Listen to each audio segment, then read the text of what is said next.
Welcome, everyone. This is your friend, the DN What If, here with another exciting fanfiction. Today, we're diving into the story of what if Deku was taken by the villains? If you enjoy this video, don't forget to hit that like button and subscribe for more fanfiction content just like this. Now, let's get started with the fanfic. Tokyo girl remains missing after 4 days. Tokyo officers are desperately searching for 6-year-old Takahashi Yui after disappearing from her home late Thursday night. The Nakano police force states that young Takahashi was last seen outside of her home by a neighbor, Masu Ino, around 1:30 in the morning. It was strange. Masui stated, "I tried calling out to her to see if she was alright, but she did not even acknowledge me. She just turned and kept walking down the sidewalk. By the time I knocked on the door to alert her parents, she just disappeared." Police state that it is possible there could be some nefarious purposes behind Takahashi's disappearance, but haven't ruled out the possibility of her being a runaway. It's possible that this could be the result of a brainwashing or sleep manipulation quirk, but low villain activity recently speaks otherwise. Her unresponsive behavior could have been a choice to not reply at all. Chief Ueno stated in an interview Tuesday, several pro-agencies have been notified of the case. Despite growing speculation of young Takahashi running away, her mother Akane remains adamant this is the work of a villain. "My little Yui would not just walk out of home like that." Her mother explained tearfully, "She's quirkless. She knows it's not safe to be out late at night like that, and she's even terrified of the dark." More on this story as it develops. 2 more child disappearances lead officers to believe there is villain work. 2 more children, 13-year-old Sano Hideyoshi and 10-year-old Arai Akio, were reported missing this morning by their families in Nagasaki. Much like Takahashi Yui, who disappeared from her home in Tokyo a month ago, both Sano and Arai are quirkless. Police believe there is a link to the cases because of this, despite the differing locations of disappearance. Nationwide search parties have been initiated, and revered pro-hero All Might has stated he is spearheading the case. "This has become personal for me. It fills me with grief and anger to know someone is preying on such innocent, defenseless children." All Might stated in an interview, his signature smile growing on his face, "But I am here now. I will find the person responsible, bring them to justice, and bring these children home if it's the last thing I do." Number of missing, quirkless children climbs to 5, police report. Parents of children who do not possess a quirk are advised to keep watch of them at all times. Most of these children are disappearing at night, seemingly by themselves. Police and pro-heroes have surmised that the suspect has some sort of long-range mind control quirk. Lock all doors and windows. Any teens or children who are registered quirkless have a legal curfew of 9 p.m. until further notice. Tearful, emerald eyes watched the words that rolled across the television screen with growing anxiety, the sound of the news reporters' debating voices muffled by her frantic thoughts. The quirkless kidnapper, number climbs to 6. Midoriya Inko been watching this story unfold for the past few years, ever since the disappearance of the first little girl near Tokyo. At first, she'd figured they were freak accidents or disappearances like everyone else had. But the numbers continued to climb, and all the victims had one thing in common: quirkless children. Her hands shook slightly, her control over her quirk slipping as the freshly made cup of tea currently floating towards her crashed to the ground. As a mother, she felt empathy and heartache for the parents of all the missing children so far. And the fact that this serial kidnapper was targeting quirkless children above all else shook her to her core. Izuku was quirkless. Izuku, her life, her little sunshine. He was walking around with a target on his back. She couldn't bear the thought of her son disappearing from right under her nose, much like the other children had. And though she hated to admit it, she'd even considered pulling him out of middle school now. It wasn't such a far-fetched idea, considering she had a hunch he was being bullied at school already. But she knew in her heart that Izuku wouldn't stand for that to happen. Her son's lifelong dream of becoming a hero was already fragile enough. He clung so desperately to that dream still, despite not being born with a quirk. If she removed him from school, then it would crush any remaining hope he had left in him, and she couldn't do that to her son. His life was already hard enough as it was. His father was away, he didn't have a quirk, and he didn't have many friends in school. Just a lonely boy with a notebook in his hands and his head full of dreams.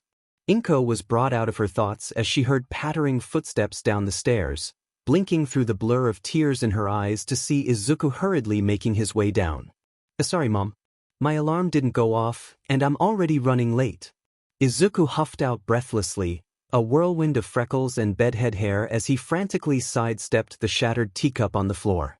He kneeled, wrestling his hero journal into his backpack. I don't have time to eat breakfast with you, I'll make it up later, bye. The boy's hurried words were quickly cut off by hands gripping tight to his shoulders, a complaint forming in his mouth already before the look on his mother's face froze him in place. He'd seen that look before on multiple occasions. A side glance at the TV and the teacup on the floor confirmed his suspicions, feeling a chill run down his spine. Inko gazed down at Izuku with a frantic look in her eyes, tears already spilling down her round cheeks. Izuku, promise me you'll be careful on your way to school, okay? Make sure you stay aware of your surroundings, she sniffled, her hands raising to cup his cheeks gently. I know you aren't helpless, but don't be afraid to run away if you see anything suspicious. Stay away from any villain fights and close to Katsuki-kun. But Mom, there wouldn't. Just promise me. She cut him off quickly with another whimper, please. Izuku grimaced at both suggestions, scratching the back of his neck nervously. There's no way he could turn down a villain fight if he saw one, and she still didn't know that his once childhood friend was now his daily tormentor at school. Alright. I promise, Mom. Now I really have to go. He managed to gently pry his mother's fingers from his cheeks, giving her a reassuring smile. I'll see you later, Mom. Inko watched him go tearfully, unable to tear her gaze away from him until he was out of her sight. Yes, she knew there was nothing more she could do to protect her son without stripping him of his freedom. She knew she was doing the right thing in her heart, but it still didn't quell her worry. As Izuku briskly walked down the sidewalk, he couldn't shake the sense of unease his mother's words had left him. As the TV had stated this morning, more kids like him had been abducted from their homes.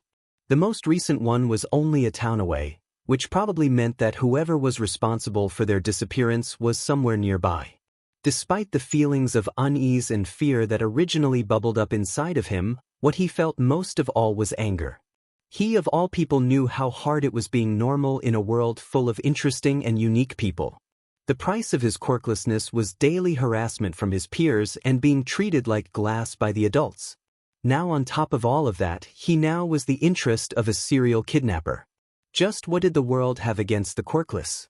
He sighed forlornly, shaking his head and slowing his pace down as he approached a familiar street corner. He could see Katsuki waiting for him there, and he felt his insides turn over in dread and fear at just how set off the blonde looked. Despite Izuku and Katsuki's outright rejection of the idea, Inko and Mitsuki had decided the two of them could walk to and from school together when the disappearances first began. Apparently, the mothers were blissfully unaware of the fact that the two children were no longer buddies anymore, and had decided it was safest for Izuku to have someone with him in light of all the quirkless children going missing. Safe was far from Bakugo Katsuki in Izuku's opinion. Deku! Katsuki snarled as soon as those blazing crimson eyes spotted him, causing the green-haired boy to flinch bodily. He could see those hands already sparking and smoking as the explosive boy sauntered up to him. What took you so effing long to get here? If I'm effing late for school, you better believe I'm gonna drag your useless butt outside and beat the living shit out of you. His voice lowered to a murderous tone as he leaned over Izuku threateningly. A droplet of sweat dripped down Izuku's temple, feeling the heat radiating off of Katsuki's palms from this close as if daring him to react wrong. This was somewhat of a daily routine for them, and it was torture for Izuku. It felt like he was constantly walking on eggshells around his former friend. Sorry, Kaken. He scrambled to stutter out, feeling his arms shaking as they were raised defensively before him. My mom saw the news, and she got worried, so she cornered me on my way out. I promise I would have moved quicker if... Shut up. Katsuki growled. Don't try to blame your mom for your stupidness. I know you're worthless but probably just slept in. He slapped Izuku's arms away from his face, causing the boy to squeak in surprise and stumble away. Now come on. I hate having to stand around and babysit you, and I don't want to be late. With that, the blonde turned away and shoved his hands into his pockets, walking away with the usual swagger in his step. Izuku swallowed thickly in relief, thanking the stars that he'd managed to not get knocked around this morning. As the initial fear of confronting Katsuki faded away, Izuku was once more struck with the feeling of unease. It almost felt as if he was being watched. The hairs on the back of his neck stood up, and he glanced around the busy street quickly, trying to locate whoever was looking at him. Effing hurry up! Katsuki's enraged roar was enough to snap Izuku to attention, and without further thought the boy hurried to catch up. The blue glow of the screens before her were the only source of light surrounding her, just as she liked it. Something about the ominous, inky blackness lurking at the edges of the room and the occasional click on the mouse in her hand were soothing. With just her data before her to focus on, the maniac squirming, writhing thoughts that occupied her mind could rest dormant. It wasn't often that she could achieve this calm state of mind, as usually her job filled her with far too much excitement. Here she could really work. Biting her lip, the messy, dark-haired woman scanned the screen before her, checking the statistics once more with an agitated look. Her last experiment had failed miserably. While her subject had changed significantly, it wasn't the results she desired. It would waste precious time to backtrack too much and use her quirk to reverse the effects to try again. She needed her new test subject. A blank slate. Her bony, long-nailed hand curled around her phone, dialing a familiar number and holding it to her ear. It rang twice before a sneering voice finally picked up, "What the F do you want now?" Ruby-red lips curled in a feral smile. "Hello, Tamura-kun," she purred in response. "Put me on the phone with Kurojiri-san." "No," Tamura snapped in response. "I told you last time that we don't need your effing help, hey." The snarl quickly faded from hearing distance, before another voice sounded on the phone, deep and rich. "Apologies, Dr. Darwin. Shigaraki's words are untrue. What can I do for you?" "Kurojiri-kun." The woman purred, leaning back in her chair. Violet eyes continued to absent-mindedly scan the screen before her. "I'm calling to tell you that my last subject didn't turn out as I had originally liked. The child is fine, but the mutation has caused the implemented quirk to be unstable. I can backtrack and reattempt it once more, but it would be easier if I had another little angel to improve." She hummed. There was a pause on the other line, before Kurojiri's replied, "Understood, Dr. Darwin. I already have a child picked out in Muzutafu that I have discovered as Quirkless. His name is Midoriya Izuku." Dr. Darwin's eyes widened slightly at familiar last name, her slitted pupils dilating like a jungle cat spotting its prey. "Midoriya, you say?" A pause. "All right then, I'll have Dream Eater locate him tonight and bring him out. Do you mind warping the boy here once he's brought out, as usual?" "Of course. Sensei will be informed of this as well. I'm sure he is eager to reap the benefits of your results soon." Kurojiri reminded her. "All in due time, my friend." She cooed once more, excitement thrumming beneath her skin. "I'm certain this boy will be my breakthrough. I'm so close, and 7 is my lucky number." She winked. "See you tonight." With that, Darwin hung up, dropping the phone noisily. Legs shaking with excitement, the woman pushed herself up out of her seat, white lab coat swishing behind her along with her long, dark hair. "Rikakuen, you're on for tonight," she cried jovially, locating the pink-haired woman lounging nearby. She bent down, resting her trembling hands on her shoulders to level with her eyes with the other's bored, uninterested ones. Her lips curved, smile maniac and feral. "Bring me Midoriya Izuku." Exhausted from the day behind him, Izuku shuffled towards his bed. His wrist stung where Katsuki had grabbed it after school, annoyed with how slow he was walking. He snuck behind the closed doors of his room when he got home, quickly bandaging it and finishing up his homework like he normally did. He didn't need to worry his mom any more than he'd already had today, considering she drilled him with questions when he got home. Too tired to even mess around in his latest hero journal or surf the web for today's villain battles, he slipped under the covers, turning off the light before curling up on his side. Days like these made him lament his fate. He wished he wasn't quirkless, and that people didn't treat him like a fragile being. He wanted to be seen as hero, more than anything. Slowly, his thoughts were lost to the blissful reaches of sleep, exhaustion taking over. Within moments, the boy was fast asleep. Late at night, when the moon was high in the sky and shadowed by the clouds, Izuku's eyes snapped open. Instead of the usual vibrant green they sparkled with, they were dulled over, almost glazed looking. "Come to me, Midoriya Izuku." Slowly, he began to sit up in his bed. Awareness for the world around him came in blurry bits. For some reason, Izuku found himself struggling to pry open his eyes. Every sound around him was muffled and warbled, like he was deep underwater. There were voices in the foreground of his mind, harsh, unintelligible whispers grating in his ears, tempting him to sink back further into his unconscious. Confusion clouded his foggy mind. Was he still asleep and dreaming? Surely he'd be late for school if he didn't wake soon. But his brain felt like it was filled with cotton, thick and unresponsive to his desires.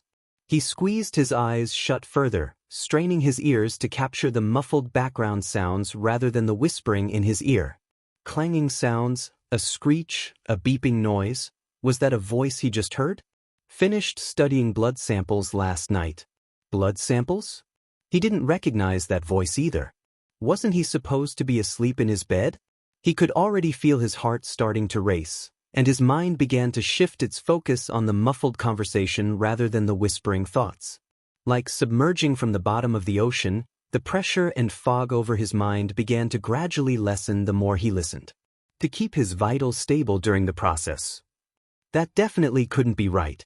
No one should be standing in his room talking about his vitals. The beeping noise was getting faster and faster as his panic increased. His mind strained further to listen, pulling him up further from his unconscious. Something is wrong, something is wrong. Izuku suddenly awakened with a jolt, gasping for air like he'd surfaced after being underwater too long. Harsh, white lights blinded him momentarily, making him quickly squeeze his eyes shut again. The beeping noise was clear as day now, a steady, fast rhythm. A heart monitor? He felt cold even as he was drenched in a sweat, his body trembling profusely and his messy hair sticking to his cheeks and forehead. There was a tight, restraining pressure around his wrists, ankles, and waist, and when he tried to move his arms to shield his eyes, he found that he couldn't. Panic building, Izuku finally squinted his eyes open, blinking a few times to clear his blurry vision.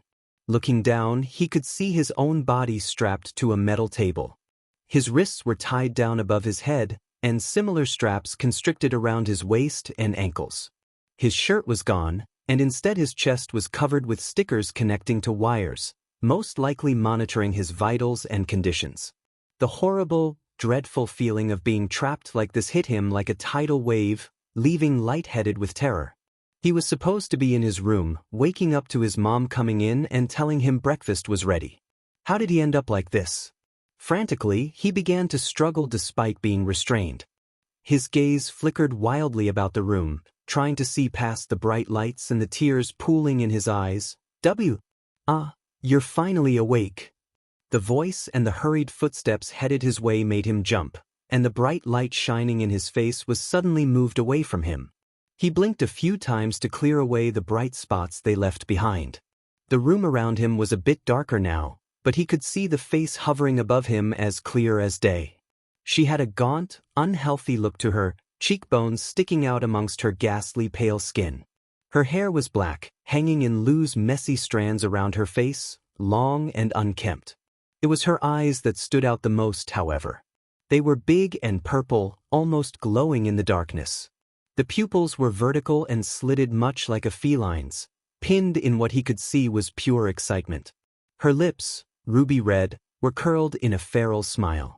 If it hadn't been for the pristine lab coat she wore, he would have thought she might have been someone from a mental institution. The look on her face was absolutely maniac with glee, in the worst kind of way.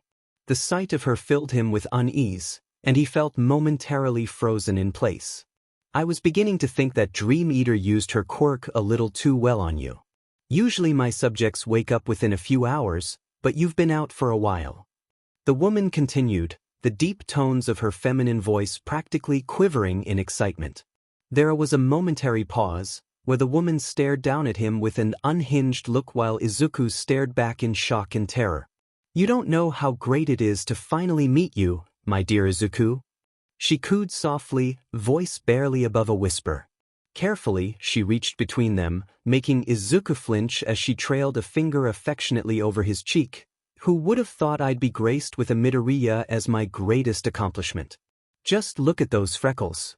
Those words snapped Izuku out of his fear-filled haze, a wave of protectiveness for his mother suddenly coming over him. How do you know about my family? Who are you?" His voice quivered and rose with each question, trying to tug his arms free. "Why am I here?" The boy felt his insides recoil in disgust as her bony hand started to comb through his curls, much like a mother would for her child. He jerked his head away, trying to escape the touch. "My dear boy," she chuckled fondly, fingers finding his hair once more scratching against his scalp, "I admire your ferocity and bravery. Most of the kids I have brought in here would be crying for their parents right now. It seems I already have the perfect little fighter." "You," Izuku whispered, momentarily breathless with shock, "you're the Quirkless kidnapper." The woman hummed softly in amusement, removing her hand and straightening up. "You may call me Dr. Darwin." She intoned softly, "I hate being labeled as a kidnapper. After all, it's not like I'm doing something wrong." Darwin cut herself off, studying the boy before her for a few moments. "Let's backtrack a little. You want to know why you are here, yes? And how I know of you?" Swallowing thickly, Izuku nodded his head a little, afraid for what he was about to hear. The grin returned to her face. "Let me begin with a little about me, and then we shall get to you." Reaching behind her, Darwin grabbed a rolling chair and pulled it up close to the table, sitting down in Izuku's line of sight. Her face was cast in a ghastly glow from the tiny lights surrounding them, cloaking the rest of her in darkness. Wordlessly, the woman reached up and covered her eyes with both hands. A few moments of silence, a soft hiss escaping her lips, and she lowered them once more. When her eyes fluttered open, they no longer glowed an unnatural violet. Instead, they were golden. "My quirk is DNA manipulation." Darwin began softly. "As a child, I discovered this when things I touched began to change. My parents thought I was blessed beyond belief with such an extraordinary quirk. It was something that could save lives, change the medical and science field forever. I studied for years, memorizing every single little base pair of every piece of DNA I could get from plants, animals, and people. You see, each strand of DNA is unique and has a special code to it, depending on what it's for and what cells must be produced." To demonstrate her point, she reached between them, plucking a strand of Izuku's hair. She put it into her mouth, swallowing. "My quirk allows me to memorize the code by ingesting it. Once it is done, I can change it to however I wish." She paused, eyes narrowing. "I could have done so much for the world. Improved people's genetics, made their quirks better, manipulate their DNA into another to create a perfect being. But instead they saw my vision as a threat to society and humanity as a whole, and my work was forced underground." Her gaze slid to meet Izuku's once again, her smile growing. "But not that it matters anymore. I now work for a much more esteemed and powerful person. He recognizes my vision and talents, and wants to utilize my creations for his cause." The sense of dread returned to Izuku as she reached for him once more, caressing his cheek. "Sweet boy, I'm about to make your life so much better. It must be hard growing up without a quirk in a world full of special people, right?" She leaned in closer. "What if I told you that I was about to change all of that? That I could change your DNA, make you have a quirk?" Despite himself, Izuku couldn't help but ponder over this. All his life, he just wanted to be special like everybody else. He tried so desperately when he was young to breathe fire, or pull objects toward himself telekinetically, even when he knew it was hopeless. He spent so many years trying to drown out Katsuki and his classmates' mocking words, telling him he'd never amount to anything extraordinary. He wanted to have a chance at becoming a hero just like All Might. But deep down, he knew this was wrong. This wasn't natural. He was far from being a science geek, but he knew for a fact that changing someone's DNA structure, the code for their existence, had to have some consequences. Not to mention, she definitely wasn't going to set him free after this, considering she said they were going to use him for their cause, whatever that was. Speechless, Darwin mused with a chuckle, bringing him out of his thoughts. I knew you'd be fond of the idea, just like all the other children were. Of course, they were scared at first, but I know all of you want to have. You kidnapped them and me. Some of them have been missing from their families for years. Izuku suddenly found himself yelling, his conflicting thoughts giving way to rage at those words. It didn't matter right now that he was currently her latest victim, strapped to a table. Nor did it matter that she was about to use her quirk on him to change him. All he could think about were the devastated faces of the families on TV over the years, of how worried sick his mother should be right now. How dare this woman do what she was doing, stealing them from their families and mutating them. He gritted his teeth, the tears that pooled in his eyes now falling freely down his cheeks. What have you done with all of them? A hand slammed down on the table he was on, and he suddenly found himself staring into Darwin's enraged eyes. She looked absolutely livid, pupils pinned and lip curled. They don't have families anymore, and neither do you. You are all mine now. She snarled, nails scraping on the metal beneath her. Suddenly she reached forward, grabbing a fistful of his hair and causing him to yelp in pain. I am your creator. I am your mother. Never. Izuku hissed right back besides the pain, eyes flashing. You'll never be anything close to being my mother, you monster. She dragged his face as close as possible to her own, eye to eye. Izuku could feel her quick breaths against his own face as Darwin tried to calm herself down. I tried to be nice with you, but I will not stand to be yelled at by an ungrateful little brat. I am doing something great for you. Something amazing. She laughed, the sound hysteric. You'll thank me in the end, just like the rest of them have. With that, the woman let go of his hair rather roughly, striding away from the table. Izuku turned his head quickly and watched as she left the room, his own breath leaving him in choppy bursts. The adrenaline from this whole situation was starting to get to him, and Izuku could feel himself trembling once more against the metal table. He felt winded, mentally exhausted. Despite just waking up not too long ago. She wanted to change him, to mutate his DNA and give him a quirk. But how was that even possible with quirkless genes to start with? As if answering his question, he could hear her clicking heels returning to the room just as quickly as they had left. Along with it, a rattling, rolling sound. The lights flicked on in the room, and he squinted against the new brightness to see what was going on. Before him, Darwin had rolled in a massive cage, strapped down to a cart she was pushing. Inside of it was what he could deduct as a large bird of prey. The raptor was massive, probably the largest he'd ever seen. It was covered in an assortment of gray and black feathers, its head mostly gray with a crown of 3 large black feathers on its head. Its beady eye was fixed upon him now, black beak open in an obvious sign of stress. I think it's time we got this project started, considering it's going to take me a long time to finish. Darwin mused irritably, turning to Izuku with an unsettling smirk. Let me introduce you to your new brother, Izuku. The harpy eagle. Izuku could feel his breath hitch in fear, looking between her and the bird in disbelief. DNA brother. It cost me a lot of money to bring this rare, dangerous creature here. Darwin hummed, stroking her hand over the cage. Did you know that harpy eagles have no natural predators? They're the top of the food chain in their ecosystem and extremely powerful. She pointed down to the eagle's toes. Their talons can reach up to 5 inches long, and they use them to grab their prey by the spine and crush them. Her eyes flashed with dangerous delight, stalking closer to Izuku. Imagine what you could do with such a power. What we could do.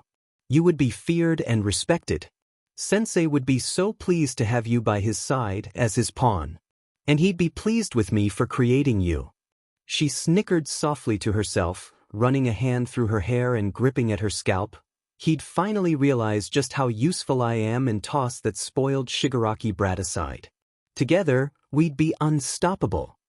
Izuku shuddered, feeling his anxiety building immensely at her unsettling words. He didn't know who this sensei person was or what she was talking about, but he wasn't liking the sound of this at all. Not one bit. I can tell you're confused by my words, but in time you'll understand. Darwin sighed softly after a few moments, that scary grin growing on her lips once more.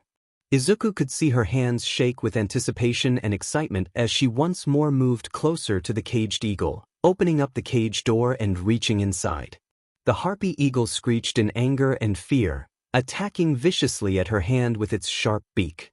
But even as the bird now tore into her hand, Darwin seemed unfazed, quickly plucking a few feathers from the bird's chest and retracting her hand. She now held them between her bloodied fingers, studying them for a few moments before tilting her head back and dropping them into her mouth. Izuku knew by now that she was ingesting the bird's DNA to memorize its code. And earlier, she'd eaten his hair to have his. He knew what was about to happen. Stay away from me. He stammered out once she'd finished, breath coming in quick huffs from his lips.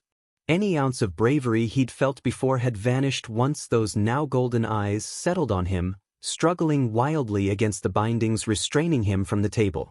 It's time we began, my sweet child. She cooed softly, rolling back her sleeves and reaching into a nearby drawer. She retrieved some odd, circular goggles, placing them over her eyes. I promise I won't change your face, or your body too much, but I'll make the necessary changes we need to. If my calculations are correct, it shouldn't alter your personality too much either. But you may experience a few instinctual changes, so to say. Izuku's struggling only became more wild and frantic now that she began to walk towards him again. Stop it. Stay back. Izuku yelled, his voice raising to a shrill, desperate volume. He didn't want this. He didn't want to be changed against his will into some bird-like creature and be forced into what he assumed was villain work. The closer she stepped towards him, the more he could feel the impending doom of all his hopes and dreams.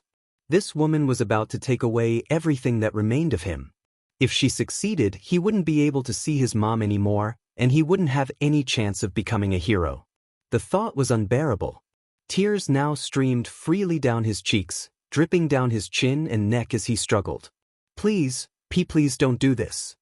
He begged hysterically between panicked sobs, watching as she loomed over him now. I don't want to be changed. I'd rather be quirkless than have this. His voice rose to a shrill volume in his desperation, causing the harpy eagle nearby to start screeching once more. Darwin gave him a Cheshire smile, shaking her head. My dear, I'm afraid you do not have a choice in the matter. Just think of how wonderful it will be when you awaken with a quirk of your own. She paused for a moment, chuckling lowly. I'll need to be sure to send my regards to Hisashi when all of this is done. Now hold still. Izuku only had a moment to feel shocked at the sound of his father's name, and he didn't have any time left to question it. Her hand lowered, hovering right above his left hand. There was a faint glow. Before blinding pain, Izuku threw his head back, wide-eyed and screaming at the top of his lungs. The pain was excruciating. It felt like his very cells were ripping apart one by one, like a fire was lit underneath his skin and was slowly burning him from the inside out. His body began to jerk involuntarily against his restraints, muscles convulsing in agony. Darwin was giggling hysterically as she worked, his struggles only seeming to further excite her. The harpy eagle nearby was screeching non-stop in obvious distress. The intensity of the pain was starting to become too much for him to bear, and he could feel his vision blurring. Sounds around him seemed to become louder and louder, and even his own screaming was starting to sound deafening. Above all, the eagle's screeching rattled in his eardrums, making them ring and feel as if they were about to explode. Briefly, he noticed his forearms starting to turn black, before he himself was lost into the blackness of his unconscious. For the first time since he started middle school, his homeroom class was eerily silent. Not that Bakugo Katsuki would notice though, considering he could hardly hear past the ringing in his own ears. His morning had started off as it usually did every single day. His shitty mom kicked open his door at the butt crack of dawn, yelling at him to get his lazy butt out of bed and come down for breakfast. And as usual, he took his sweet time getting up out of bed, throwing on his school uniform, and fixing up his hair. After eating breakfast, he left early like his mom always forced him to, considering he had babysitting duty for a certain freckled idiot. He waited at their usual meeting place on their block for a total of 30 minutes, his patience growing thinner each second that ticked by. In that moment he'd been convinced that Izuku had slept in again, and his thoughts were consumed with how he was going to beat the sheet out of him for daring to make him late once more. But the minutes continued to pass, still with no sign of him. Katsuki was about to say F and leave without him, but the sound of his mother's frantic voice calling his name had him whirling back around. He blinked a few times, lip already curled in a sneer to counter whatever his mom had to say. "Katsuki!" Mitsuki panted out once she'd reached him, her hands gripping his shoulders. The wide-eyed, fearful look in her usually blazing eyes had him freezing in place. "Where's Izuku? Has he come up here yet?" "The F-dash? Of course not, old hag. I've been waiting on him for the past 30 effing minutes." He quickly shoved his mom's grabbing hands away, glaring at her. "What the hell is going on?" Mitsuki paled considerably. Katsuki watched as terror and realization flashed in her ruby eyes. Though he'd never admit it, seeing that look on her face was scarier than anything he could imagine. His mother was a fireball. A rowdy, obnoxious woman with an ever-present sheet-eating grin on her lips. She wasn't supposed to look like this. "Mom, what's going on?" he repeated, firmer this time. The woman blinked a few times, and Katsuki was surprised to see tears pooling in her eyes. "Izuku," she began, her voice no more than a whisper. He took a step back unintentionally, afraid for what was going to come out of her mouth. Inko called. She found his room empty this morning, and she couldn't find him anywhere.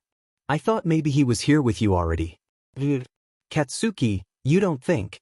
The dots connected quickly in his mind, his own realization hitting him in the chest like a sledgehammer. He found himself momentarily breathless, filled with shock, confusion, and denial. There was no way.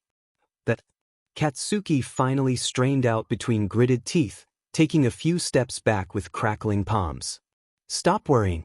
The dumbass is probably already at school. He probably ditched walking to school with me because he said that I burnt his arm yesterday or some shit." "What?"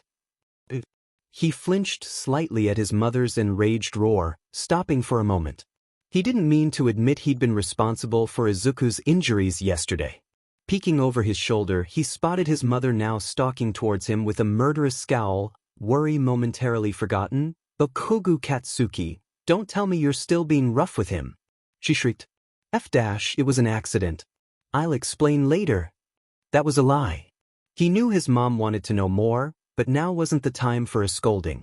Every part of him was screaming at him to run to the school and prove her wrong right now. Without another word, he turned and ran ahead, ignoring his mother fuming at him from behind. There was no FANG way that nerd got kidnapped. It was impossible. What would some evil kidnapper want with a useless Deku like him? Everything. A voice in the back of his mind pointed out unhelpfully. He was their perfect target. Isn't that right? Katsuki's mind flashed to the day before, when the two of them had been walking home from school. "You'd better be grateful I'm still walking home with you despite you being a worthless Deku." He snarled down at a cowering Izuku, lips curled in a cruel smile. "I bet the moment I ditch your butt you'll get kidnapped, and no one will ever see your stupid face again." Cursing, he came to a stop at the front steps of the school, trying to catch his breath and chase those thoughts away. Sweat dripped down his fingers from his palms, fueling the tiny, occasional sparks that danced on his fingertips anxiously. He didn't like the way his chest tightened with a foreign twinge of guilt. Squaring his shoulders, he stormed up the steps, prepared to find Deku and give him the butt-whooping of a lifetime for scaring them all like this. He was certain he'd find the idiot in their homeroom class, but when he'd violently torn the door open, all he found were a few extras sitting around. His fury was reaching its boiling point, and the blonde proceeded to stalk through the school's hallways, checking everywhere else he could find him. Was Deku trying to play some silly game with him? Did he think he could hide from him for long? The thought of such a challenge had his teeth grinding, his palms exploding and popping violently. Students dodged out of his way, eyeing him fearfully. Unfortunately for him, his search came up empty-handed. He was very much clouded in an aura of dark rage when he sat back down in class, fully prepared to kill Izuku now. Any lingering thoughts of this being some stupid game, however, were quickly wiped away the instant the school principal walked in with a grim look on his face. He barely registered the words leaving his mouth through his own shocked daze, only catching the important words and phrases. Izuku went missing last night. Izuku was gone. And even though the principal didn't address it, everyone knew what this meant. The last 6 kidnappings all happened in the same way. I bet the moment I ditch you but you'll get kidnapped, and no one will ever see your stupid face again. He'd jinxed it, hadn't he? Despite being in a hot classroom and drenched in sweat, he felt as if a cold bucket of water had been dumped over him, numbing him to his core. All around him, his classmates began to whisper worriedly to each other. Poor Midoriya. I wonder if All Might is going to make a statement. How did his mom not hear anything? It was only a matter of time anyway. After all, he's one of the only quirkless people around. Katsuki clenched his fists, smoke starting to rise between the cracks in his fingers. Those fuckers, what right did they have talking about him and worrying about him when all they did was laugh at him all day? But then again, why the F should he care either? He was the one that constantly picked on and harassed the freckled teen. He was the one that was quick to stomp all over his worthless dreams. He was Izuku's bully. Katsuki was the one both of their parents relied on to keep him safe from the kidnapper. Considering Izuku was completely useless in a fight, he'd need Katsuki's amazing quirk to have his back if anyone ever made a grab for him. They decided this long ago, when they were younger and their friendship didn't lay in 1,000 shattered pieces. As much as he despised the task, he couldn't help but feel terrified and enraged at the thought of Izuku actually being gone. He had failed at the one job he was given by his parents. Failure was not an option for Katsuki. He was supposed to be the best at everything and always succeed no matter what. He felt annoyed that Izuku was a victim. He felt angry that he had this responsibility of watching over him and had failed. And for once in his life, he felt a bit of guilt. Guilty that his last parting remarks for Izuku were burns on his arm and scathing words. All of these emotions made him feel sick to his stomach, confused. He wasn't used to thinking for someone else's sake so much, more specifically, Deku's. He was thankful that his mother called the school not too long after the principal left, requesting to pull him out for the day. He'd rather face his mother's screaming rage and grief rather than sit alone in his thoughts any longer. As he gathered his things, he cast a glance at Izuku's empty desk sitting behind him, a grim reminder of his absence. His lips twitched into a grimace, and swallowing thickly, he snatched his things and stormed out of the classroom. By all means, Midoriya Inko had never lived an easy life. It was a constant cycle of high and low points, all of it seeming to circle endlessly around family. Family was everything to her, from the moment she said her vows with Hisashi to Izuku's first cry of life. She thought her husband going away to work abroad would be the toughest thing she'd ever face in her life. But now, as she sat in a living room full of police officers, she was certain she was wrong. The moment she'd opened her eyes this morning, she'd known that something was off. There was a heavy, foreboding air hanging around her home, and every warning bell inside her head was sounding its alarm. As a mother, she'd long since learned that these sorts of gut feelings usually weren't wrong, and that she needed to trust her instinct. So, the first thing she did when she got out of bed was go straight to Izuku's room to make sure he was all right. When she'd pushed his door open with a greeting on her lips, she'd been met with an empty, ruffled bed. Instant panic had shot through her like a lightning bolt. Izuku should be in his bed. He never wakes up this early. Everything seemed to spiral out of control from there. Consumed with desperation to find out where her son was and why he wasn't in bed, she tore through the entire apartment, calling out his name as she went. When she'd received no response, she'd searched the entire outside of the complex until she dialed Mitsuki through panicked tears. Surely Izuku must have ran ahead to meet with Katsuki? Maybe she'd scared him a little yesterday morning and he was avoiding her. The minutes ticked by as she'd waited for Mitsuki to call her back, her breath leaving her lungs in erratic bursts. She had to lean against the wall outside her apartment for support, otherwise her knees would buckle. The words of the news reporters over the years echoed in her mind, reminding her of what this all could possibly mean. Parents are advised to keep a close eye on their child overnight if they are quirkless. The news reporter had said, gaze serious as he leaned against the table and looked into the camera. Police have said that most of these missing children have seemingly left from their beds or homes by their own doing. It seemed like she waited there forever, bordering on a panic attack, until Mitsuki finally called. She'd hoped she was going to tell her that Izuku was with Katsuki. She hoped that her baby was safe at school, away from the predator out to get him. Inko, Izuku's not with Katsuki.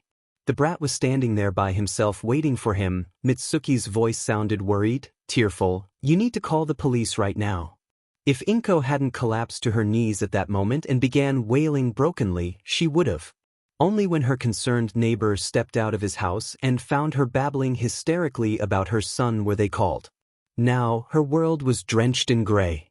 The police and investigators wandered her apartment, gathering evidence and speaking with one another. There was one sitting in front of her, asking questions every now and then to which she only answered numbly. Only the feeling of Mitsuki pressed supportively against her on the couch kept her attached to the world around her, her old friend having come to console her as soon as she could. She'd already screamed and cried out for her son hours before, to the point where her eyes were now puffy and heavy with sleep. Now all there was left in her heart was a hollowness, aching for her son. And so, the day continued to pass in a turbulent blur. Many officers came in and out, gathering information and getting statements from her. A few pro-heroes stopped by as well to give condolences and promises to find her son. Mitsuki stayed with her most of the day, only leaving to pick up Katsuki from school early and bring them both back there. The blonde boy seemed tense and aggravated when Mitsuki returned with him, silently moving across the room and sitting in one of the armchairs. He hadn't moved the rest of the day, face in a permanent, thoughtful scowl. Inko watched as the officers began to decline in numbers around her. Some had left back to their stations, while others went out to corral away reporters that were hovering around the apartment like the vultures they were. All she could think about, even now, was the oppressive absence of her son and the absence of the number one hero. Surely All Might was going to speak with her. After all he claimed on the news about spearheading the search? He was the only one she really wanted to talk to right now. Her baby Izuku was gone. He'd been kidnapped, just like all those other poor children. Wasn't his hero going to come and save him? The thought made tears pool in her eyes once more, unbidden. No matter how much she tried to stay hopeful that the pros and police force would find Izuku, she knew the chances were slim. The first child disappeared 2 years ago, and still hadn't been found. None of the others had been found either. All of their reassurances were futile. What was she going to do? Midoriya-san. The voice caused her to look up to meet sad, sympathetic dark eyes. It was a black-haired man, dressed in an investigator's robe and a hat he'd taken off respectfully when he walked in.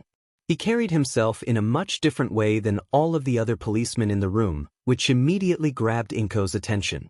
Detective Tsukachi Naomasa. He introduced himself with a slight, polite bow, before meeting her eyes again. It is a pleasure to meet you. I apologize for the loss you are dealing with right now. Inko simply dipped her head to greet him, words failing her at the moment. She'd heard that plenty of times today from other officers and pros coming in and out. She didn't need to hear it again. Beside her, Mitsuki gave him an annoyed look. Naomasa seemed to frown a little at her lack of response and the looks he received, shaking his head. That was foolish of me to say. I know that's probably what you don't want to hear right now. He reached into the pocket of his shirt, presenting her with a business card. You've been visited by enough policemen today and I'm certain you'd like to rest and have time to yourself. I'd like to speak with you in private as soon as you possibly can, though. I believe my colleague and I can work with you personally to find the person responsible for your son's disappearance. Tears welled up in Inko's eyes once more, falling in rivers down her round cheeks. This man, out of all the people she came across today, had been the most genuine. She could see it in his eyes. There was no grim or doubtful look in his eyes, only sympathy and determination. And he wasn't just here to offer empty promises and condolences. He meant business. For the first time that day, she felt a sliver of hope and trust in this man. Swallowing thickly past the lump in her throat, Inko nodded, clutching his card close to her. I will call you soon then, Tsukachi-san. Thank you. A kind smile graced Naomesa's lips at that, and he turned to leave. Wait. I have a question, Tsuri, before you go. Blinking in surprise, the man turned around, watching as Inko fumbled through her tears. Their eyes met once more, and there was a hard, desperate look in her eyes. Is All Might going to speak with me? Is he going to find my son? Naomesa smiled warmly. I can assure you he will. In fact, I believe you will be speaking with him very soon. Later that night, when she was left alone in the disturbing quietness of her apartment, Inko dialed Hisashi's number. She called once, twice, 3 times. No answer. Frustrated tears cascaded down Inko's cheeks as she called a 4th time, pain lancing through her heart. She needed to hear her husband's voice. She needed his reassurances. She needed to tell him what happened. She needed him to come home. Hisashi, she choked on a sob as she was taken once more to voicemail. I don't know why you aren't answering your phone right now. But something happened today. Inko paused, her gaze roaming around her empty apartment.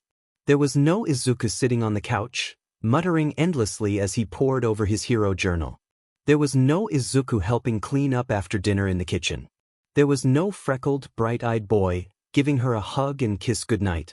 She felt her heart shatter in a million pieces once more, any composure she tried to maintain all day crumbling away. You need to come home, Hisashi. She sobbed brokenly, voice hitching. Oh God, Hisashi, our boy's gone. He was kidnapped. It's all my fault. I didn't watch him closely, even though everyone was warning me to. He just vanished right under my nose and I don't know where he is or if he is all right.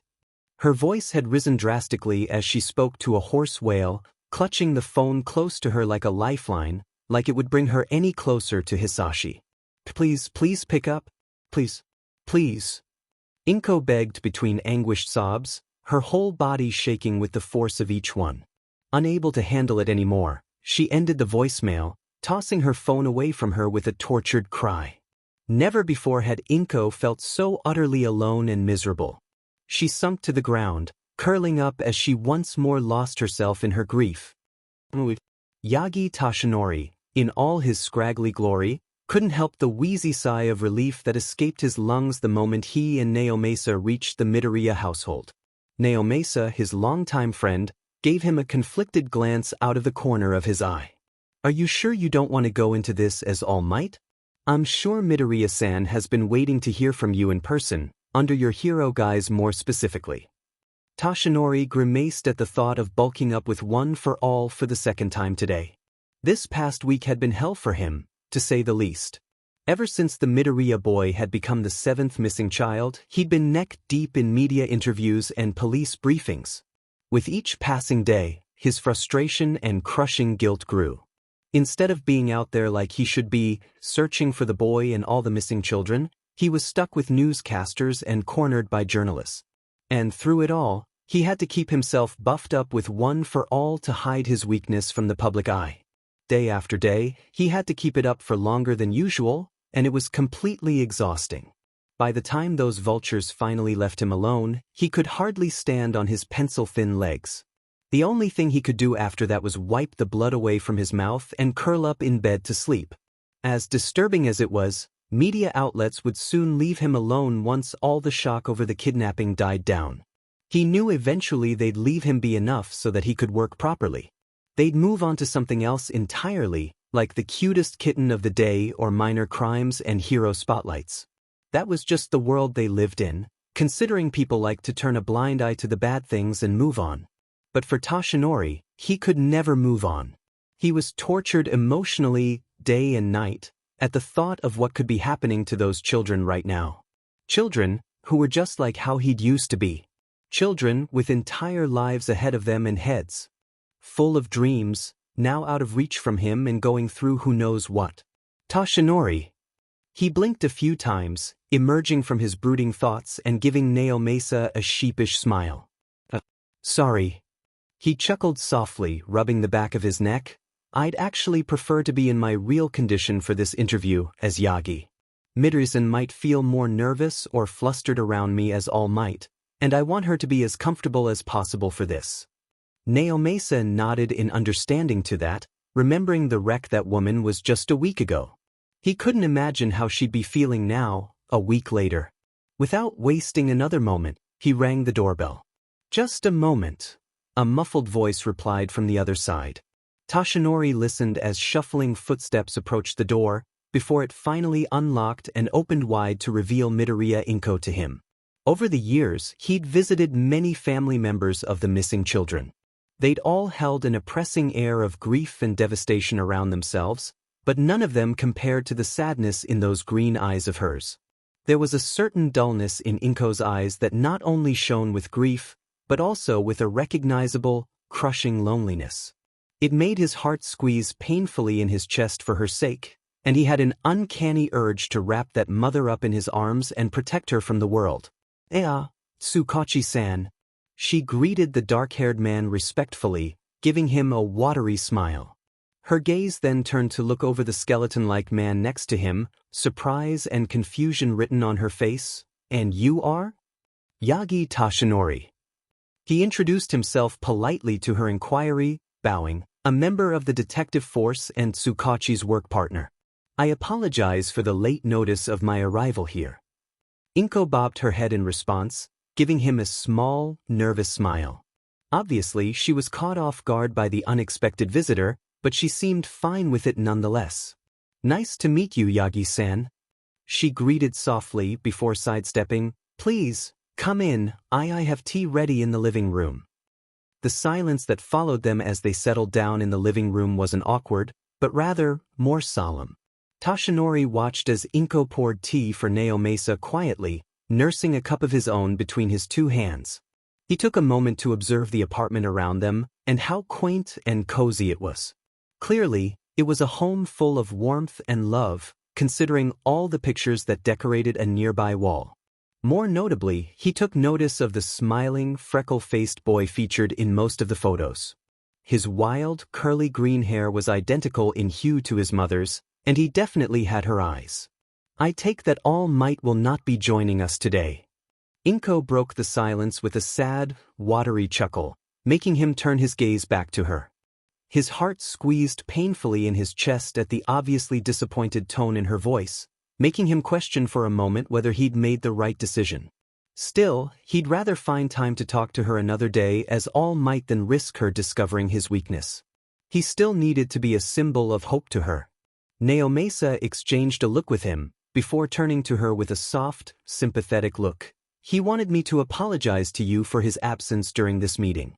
He and the other pro-heroes currently have their hands tied up in investigation work. I understand then. You all are working so hard. Inko sighed softly, her gaze falling to the cup in her hands. There was a P-Arginin-T pause in the conversation at that point, each of the investigators in the room giving Inko enough time to gather her thoughts before firing off questions. They waited until she was ready, until she lifted her gaze to meet theirs once more. Tashinori cleared his throat softly. Do you mind telling us about all that happened that night? Whatever you are comfortable with saying, of course. Inko nodded mutely and began to recount the events of that night 1 week ago. Both Tashinori and Naomasa listened intently as she told them of how nothing out of the ordinary happened that night. Apparently, it was just like any other normal night. Her and Izuku had dinner, and he went upstairs to bed not too long after. It was only in the morning did she know that something was wrong, and she described with pooling tears in her eyes of how she found his bed empty and how she'd frantically searched for her son. Naomasa took notes the entire time she spoke, while Tashinori listened on with rapt focus. His own frustration and guilt only seemed to grow more and more crushing on his shoulders. Just like all the other times, the child had seemingly disappeared on their own will. It was almost as if he'd gotten up and walked out on his own, leaving no trace behind of any struggle. His fingers tightened their grip around the teacup in his hands, shaking. How were they ever going to catch this person, who covered their tracks so cleanly? Thank you, Midoriya-san, for that information. Naomasa spoke quietly once she'd finished talking. his dark eyes watched her carefully. Is there any questions you might have for us now? Toshinori had expected her to shake her head meekly, or to burst into tears and shoo them away. But he was pleasantly surprised to see her perk up completely, determination shining in her tearful emerald eyes. She set her cup aside, instead gripping the end of her skirt. Are there any suspects? How close are we to finding my son? Inko cut straight to the chase, her voice watery yet firm. Naomasa seemed to be caught off guard as well, for his eyes had widened considerably. It was a tough question, considering as an investigator he had to keep some information private. Even they didn't have the authority to relay all their findings to the mother of one of the missing children. They'd need special permission for that. Surprisingly, Toshinori was the one who spoke up. I regret to inform you that we can't give away a lot of information at this time, considering a lot of it is classified. He began softly after coughing into his hand. We'd need authorization to give you all the information. However, we can shed a little bit of light on the matter. He cast a look at Naomasa, who nodded. We have reason to suspect that there is a rat, to say, amongst our trusted figures. He continued, watching as Inko nodded attentively. People just cannot tell by looking at someone that they are quirkless. People aren't even allowed to use their quirks in public, unless it is authorized for work or health issues. Only a person who has access to personal documents on multiple children would be able to know this. We also know that this person couldn't possibly be working alone, and that there are at least 2 other cohorts with them. One has already been identified as someone with a powerful mind control quirk. Considering all the victims were disappearing in their sleep, we have reason to believe that sleep is the key to using their quirk. The other has to be someone with some sort of warp or teleportation quirk. With every case, each of our strongest trackers have been lead to dead ends, some even in the middle of normally busy streets. It was like they'd vanished into thin air, and only a quirk of those sorts could be capable of pulling that off. Both men in the room watched as Inko tried to process this information given to her, obviously disturbed by it all. Someone that she trusted Izuku with had gone behind their backs and handed over his information to the kidnapper. The more she thought about it, the more carefully crafted the plan seemed. Multiple people were involved in this act, not just one. They were specifically targeting quirkless children, for an unknown, frightening cause. But what, exactly, were they doing with those quirkless children? With Izuku?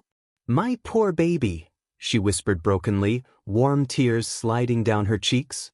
She buried her face in her hands, shuddering on a sob. How are we ever going to find him now? Unable to help himself, Toshinori rose from his seat to quickly join Inko on the other couch, placing a comforting hand on her shoulder. Don't give up hope yet, Midoriya-san. He reassured softly, conviction in his voice. I mean we are closer than we ever have been to cracking this case. There are leads we've picked up on that might point us in the right direction of where to look next. All of heroes in Japan will keep searching from top to bottom to find them. There was so much more he wished he could tell her, so much information he could spill to ease her troubled mind. All of this was so infuriatingly difficult that Toshinori wished for once there weren't so many rules in the police force. She had a right to know. But at the same time, he knew that for now, the lack of information would keep her safe. His gaze left Inko momentarily as he watched Naomasa approach, the 2 of them sharing a look of mutual understanding. He too wished he could tell her more. Midoriya-san, why don't you show us to Izuku's room? I'd like to take a few pictures for his file, just to be sure we don't miss anything out of the ordinary that could be a clue. Would you mind? Naomasa asked her quietly, hoping to change the subject before Inko got too lost in her grief and worry. Thankfully, Inko seemed willing to comply, as she nodded her head quickly and wiped her eyes on a tea towel. There was a lost look in her eyes as her mind lingered on the subject a little longer, towel bunched up in her hands. Weiss, right this way, she murmured quietly. The 2 men followed after the portly woman as she made her way up the stairs of the apartment, solemnly silent. They came to a stop outside of a doorway, which Toshinori noted with amusement had an All Might-themed name tag on it. I apologize for the mess inside of it. Inko gave a watery chuckle, wiping at her eyes once more with a sad smile. He's a bit of a messy boy. Tends to get wrapped up in his head a lot and forgets to clean his room. That earned a chuckle from both of them, and Inko took that as a cue that it was okay to show the room now, carefully opening the door. Toshinori's knees almost buckled with the amount of emotion rushing through his chest. The entire interior of the room was decorated with his face. The walls were completely covered with All Might posters. His smiling face was printed upon his bedsheets and pillows. All Might action figures of all kinds, even the ones from W.C. Donald's Kids' Meals, decorated the shelves. Everywhere he looked in the room, he could see himself grinning back. While Naomasa moved towards the bed to take pictures, Toshinori headed towards the bookshelves with shaking legs. Wide, blue eyes scanned over the various notebooks stacked haphazardly upon one shelf. He carefully picked one up, turning it onto its cover. Hero Journal No. Despite being quirkless, Izuku still hasn't given up on his dream to be a hero. Inko's voice sounded next to him quietly. He hadn't been aware that she'd followed him. As if granting him permission to look, she carefully nudged open the notebook in Toshinori's hands, letting him look over the contents inside. Pages upon pages of detailed analysis on each hero. Lady. Kamui Woods. Best Jeanist. The Wild Pussycats. Cementos. Endeavor. Gang Orca. Ingenium. Believe it or not, these first few journals of his are filled with information about All Might. Inko chuckled softly, pointing to the stack of journals once more. I know it's obvious by his room, but he really looks up to All Might. Since he was in diapers, he's always wanted to be like him and save people with a smile. Sadness clouded her gaze again. Even his doctor told him to give up on that dream, since he's quirkless. But he hasn't. He still chases after All Might. Toshinori moved, abandoning all thought. The notebook in his hands clattered to the floor, and suddenly Inko found herself wrapped up in those thin arms of his. She blinked in surprise, even as her arms wove around the man to reciprocate the unexpected hug. I swear to you, Toshinori whispered, his voice harsh and wet with tears that now slipped down that skeletal face. Izuku will be found and brought back home. If I know All Might, I know he will not rest until he is safe again. I swear to you. There was so much conviction, so much promise in those simple words, that Inko wasn't even surprised that tears now fell down her cheeks as well. She whimpered softly, nodding and hugging the man tight in return. 3 weeks. Katsuki didn't even know what he was doing anymore. He should be at home, studying for his exam tomorrow in history and stuffing his face with spicy katsudon. He should be worrying about his own effing self. But instead, here he was at some shitty cafe he'd never bothered going to before. The inside decor was so obnoxiously bright it made him want to GG. But more importantly, the reason he'd never even come close to visiting this place before was because shitty Deku used to come here all the time. He'd seen his former friends scurry over to this place plenty of times after school. He'd sit in the booth in the far corner and scribble around in that stupid journal of his while mumbling to himself.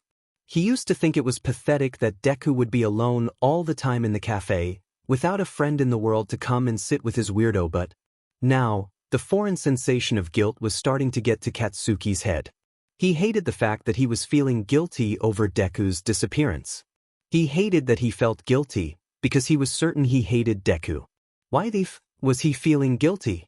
Every time he tried to tell himself he shouldn't give a rat's butt about Izuku, his brain unhelpfully reminded him of how everyone had counted on him to keep an eye on Izuku.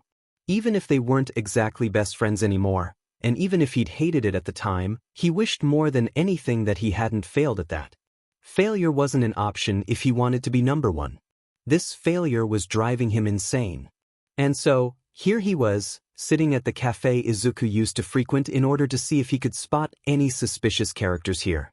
Since his disappearance, he'd taken on his own investigation of sorts, in order to find the missing idiot. Those policemen weren't doing a good enough job, in his opinion. He'd figured out the person who was responsible for kidnapping him had to be someone who knew him, otherwise they wouldn't have recognized him as a target. He'd been coming here for days, hoping to catch a clue on someone who might know him or act in a way that suggested they knew him. So far, his investigation had been for naught. There were no people that seemed suspicious or out of the ordinary.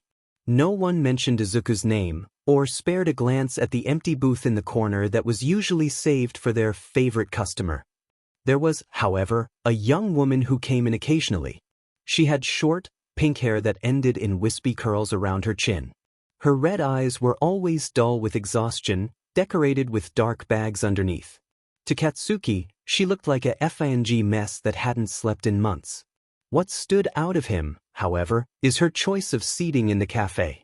After she ordered her coffee with 4 shots of espresso, she would sit in the booth Izuku used to settle himself in. There, she would quietly sip her coffee, lost in thought. Her shoulders were hunched with what he could read as obvious guilt, like there was a heavy weight on her shoulders. Last but not least, she would take out a pen and scribble on the table. The FING vandal. He'd come to find after a few visits that she wasn't just scribbling blindly on the table, but carving in letters. Letters that were forming words. She then would glance at him, to see if he was watching, before she'd get up and leave. The door chimed at the cafe, and Katsuki was brought out of his thoughts and back to the present. There she was, walking in with a raincoat wrapped around her. Narrowing his eyes, Katsuki hunkered down to observe. 3 months. Inko blinked blearily against the harsh light of the television screen, emerging from the deep reaches of sleep and into the wakeful world.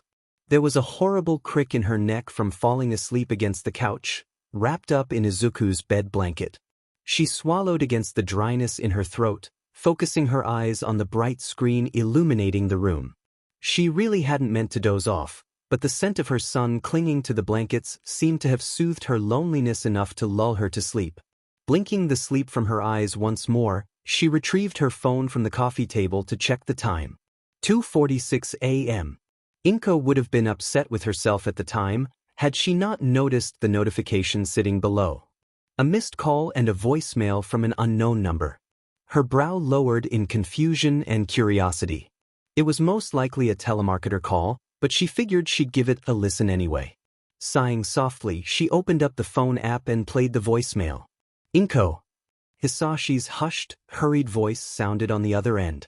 Darling, I'm so sorry I haven't been able to reach you sooner. I know it's been rough on your own. I don't have much time to talk, but I want you to know that I'm aware of what's happened to our boy. Unknown voices sounded in the background, along with frantic whispers. Hisashi's voice returned once more, seemingly more frantic. I'm coming home to you soon, my dear. Don't worry. I can explain everything to you once I'm there, but until then, whatever you do not contact any pro-heroes.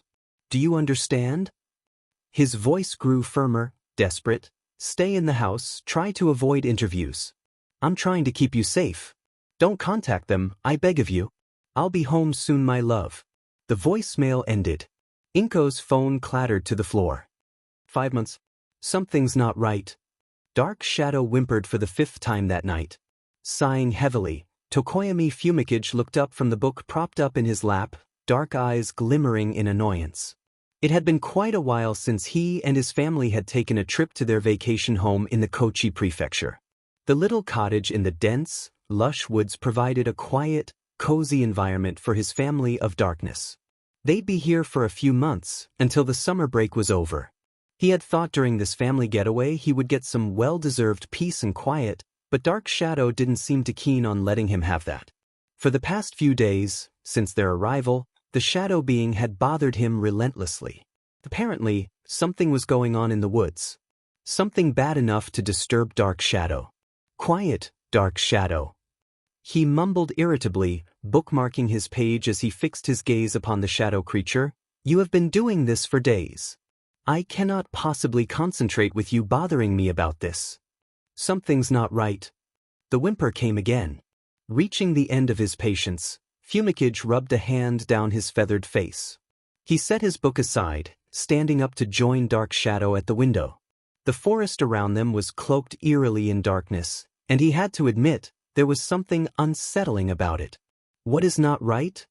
He questioned quietly, gaze locked onto the woods. The answer he received from the shadow only proved to unsettle him more. Something unnatural. Deep within those very woods, in a facility tucked away from sight, Dr. Darwin worked tirelessly. She loomed over a metal table, observing her latest creation with delight. Several wires were connected to the new appendages she'd finally finished developing upon her subject's back. Nerve STMLTN probes are attached, Doctor. Her assistant murmured quietly from nearby, stepping away from the table. Ready on your mark. Excellent. Darwin whispered, eyeballing the unconscious boy on the table like a predator watching its prey. If this proves successful, all physical modifications will be complete. We can finally move him into the SD tank and make the needed improvements to his mind. She leaned closer, petting her fingers affectionately through the matted, curly green hair before her. The woman took a moment to admire the new feathers cresting around the boy's ears, sick affection in her eyes. Come on, my little Izuku. Show me those beautiful wings of yours. She cooed softly. Her assistant flipped the switch on the machine when she signaled her to, the machine whirring to life and sending electrical currents down through the wires and into the probes. Darwin jumped back with a shriek of glee as giant wings expanded upwards from Izuku's back, fanning out completely from the electrical SMLTN. Big, beautiful, gray and black wings. The passage of time. It was something Izuku didn't know anything about anymore. Sometimes, he didn't even know if he was sleeping, dreaming, or awake. He couldn't tell the difference anymore at this point. Everything had become so blurry and unfamiliar. In the beginning, he knew that she was changing his body like she said she would. He would drift in and out of consciousness, awakening to burning pain in his limbs and fire on his skin. At one point, he was sure he felt a brush of feathers against his skin, or caught blurry glimpses of wicked claws. Another time, he could feel his body being moved, and felt himself being submerged in warm water. He struggled weakly before those cruel hands put him under once more. Now, what was in his head had become his new reality. His world was a torrent of vivid dreams, flashes of pain, and distant voices. For a while, he really liked it here. His subconscious supplied him lush green meadows and peaceful beaches, anything to ease the trauma he'd recently been enduring. It was a far cry from what he was going through in the real world. He'd find himself sitting or laying there most of the time, basking in the peace and quiet these places offered to his already damaged soul. Sometimes, his world would shift and he would find himself walking through distant memories in his dreams. He watched with sad longing as he and Katsuki played together as 3-year-olds, before quirks or lack of thereof came into their lives and shattered their friendship to pieces. He watched as he and his mother went on a picnic in his 4th year of elementary school, enjoying the sunshine and each other's presence. He watched himself a year ago as he rushed into the living room with hands full of snacks, bright-eyed and ready to watch the new All Might documentary. His mother was laughing beside him, ruffling his hair and commenting about how long it was getting before pressing up against her son to watch it with him. These memories made him happy, but they also made him sad. He wanted so desperately to be with his mom, for things to be different between him and Katsuki. But she was so out of reach right now, and his and Katsuki's friendship was so far gone. But for now, in the comfort of his own mind, he could pretend for a while that everything was okay. Even if all of this was in his mind, he'd rather be here than back in a world of pain and fear. Maybe he'd died and he was in heaven now. He could be safe and hide here for a while. It was only a matter of time before his memories and dreams began to blend with each other. And what was once all happy, pleasant memories soon shifted focus to the darkest aspects of his life. Suddenly he was himself as a 4-year-old, his classmates gathered around him and taunting him for being quirkless. He sat there just as he had before, frozen in shock and anguish as people he thought were his friends and cared about called him worthless and boring. The adults standing around did nothing to defend or protect him, only scolding the children gently and claiming they were just playfully teasing him. Their lack of action only cut him deeper. The person that hurt him the most out of all, however, was Katsuki. He watched as those crimson eyes that once looked at him with playful mischief and excitement turned cold with disgust and hatred. Someone he looked up to, cherished as his best friend, now filled his days with painful burns and scathing words. "You worthless piece of shit." Katsuki sneered above him as he once more knocked him off his feet. He gazed up at his best friend turned bully with another swell of hurt in his already broken heart, tears blurring his vision. His arms stung with familiar burns, and he could feel a massive bruise already forming on his left cheek. There you go, crying again like a effing wimp. The blonde laughed, his lackeys behind him joining in with their snickering. Katsuki punched into his palm, creating a small, threatening explosion. Maybe next time when you try to defend someone, you remember your place, Quirkless Deku. With a sob building in his throat, Izuku sat up. Katsuki and his lackeys disappearing like clouds of mist, their laughter diminishing into faint echoes. The scenery changed around him, and suddenly he was 3 again. He was sitting in his living room, toys littered everywhere and rain pounding against the window panes. He watched as his father, suitcases surrounding him, embraced his mother in one final hug of goodbye before leaving for work abroad. Those brown eyes turned on him then, and for the first time in 10 years, he looked over his father's appearance once more. Though his hair was jet black, the two of them shared the same, messy bushiness of their hair, and the same freckles decorated their cheeks. His father smiled kindly at him, walking towards him wordlessly before kneeling to ruffle his hair. Bye, Izuku. I'll see you soon, okay? Love you, son. He chuckled softly. Izuku couldn't hold back the tears anymore, feeling them spill down his cheeks in fast, warm rivers. After not seeing him for so long, after all that has happened since then, the pain was unimaginable. His father stood again, turning to head back to the door and gather his things. Dad, wait. The wheeze escaped his lips before he could even think. It seemed his father could no longer hear him, however, as he paid him no mind and kissed his mother goodbye. Izuku scrambled to his feet, chasing after Hisashi as the man opened his umbrella and towed the last of his luggage out into the rain. Dad! He yelled, sob catching in his throat as he once more attempted to capture his attention. Dad, stop. Don't go! He could feel the cold rain soaking through his shirt, his hair beginning to hang limply in his eyes. He still pressed on, the agony in his heart growing the farther away his dad walked.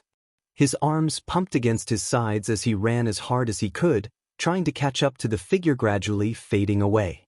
Dad! He yelled at the top of his lungs this time, voice catching and breaking. Dad! Darwin mentioned your N name to me. She said she knows you. His steps staggered, the crushing reality of that statement weighing heavily on his heart once more. Even if he knew by now his father couldn't hear him, that this was just a memory, the thought burned in his mind, leaving a sour taste in his mouth. He didn't want to believe the possibility his father was somehow involved in all of this. He could barely see Hisashi now, with the rain dripping in his eyes and the endless tears pouring from them. What is she doing to me? Why does she know you? His voice cracked hoarsely as he fired off the questions, steps stumbling to a stop. Frantic and filled with a confusing mix of anguish and anger, he took off his shoe, chucking it at Hisashi's disappearing figure. What have you done to me? The final scream left his lips, coming from somewhere deep and broken inside of him. But his father was already gone, fading away into the busy city around him. Sobbing brokenly, he crouched down and curled in on himself, wishing all of this would disappear and take him back to his happy place from before. Poor Izuku, a sugary sweet voice above him cooed, causing him to gasp and whip his head back up. Darwin loomed over him, her eyes glowing an ominous red and her signature, crazed smile upon her lips. How would Hisashi even recognize you anymore in the first place? Izuku stared up at her in confusion for a few moments, unsure by what she meant. A glimpse of black out of the corner of his eye caused him to look down in his lap again, and he watched as his hands began to transform into a wicked-looking claws, feathers sprouting out of his face. His whole body began to tremble in fear, eyes wide with terror. He couldn't move, only watched as he began to turn into a monster. Darwin was cackling in amusement above him. Yes, yes. You're now my wonderful creation.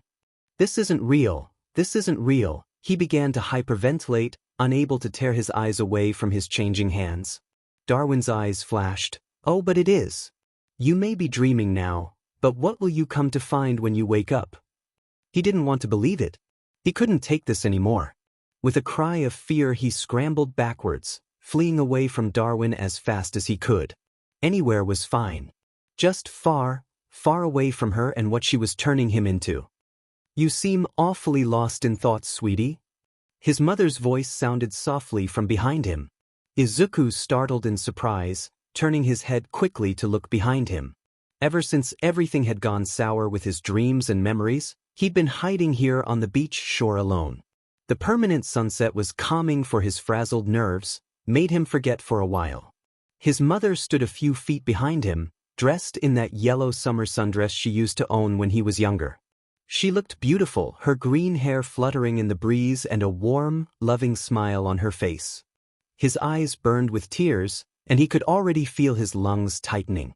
A huge part of him wanted to believe this was his mother, but there was still a small part of his brain that reminded him that all of this was definitely not real. He'd confirmed it by now that he was dreaming all this time. It still didn't ease his longing, considering this is the first time he'd spoken to her in what felt like so long. "I'm hallucinating again," he muttered to himself mournfully, turning away.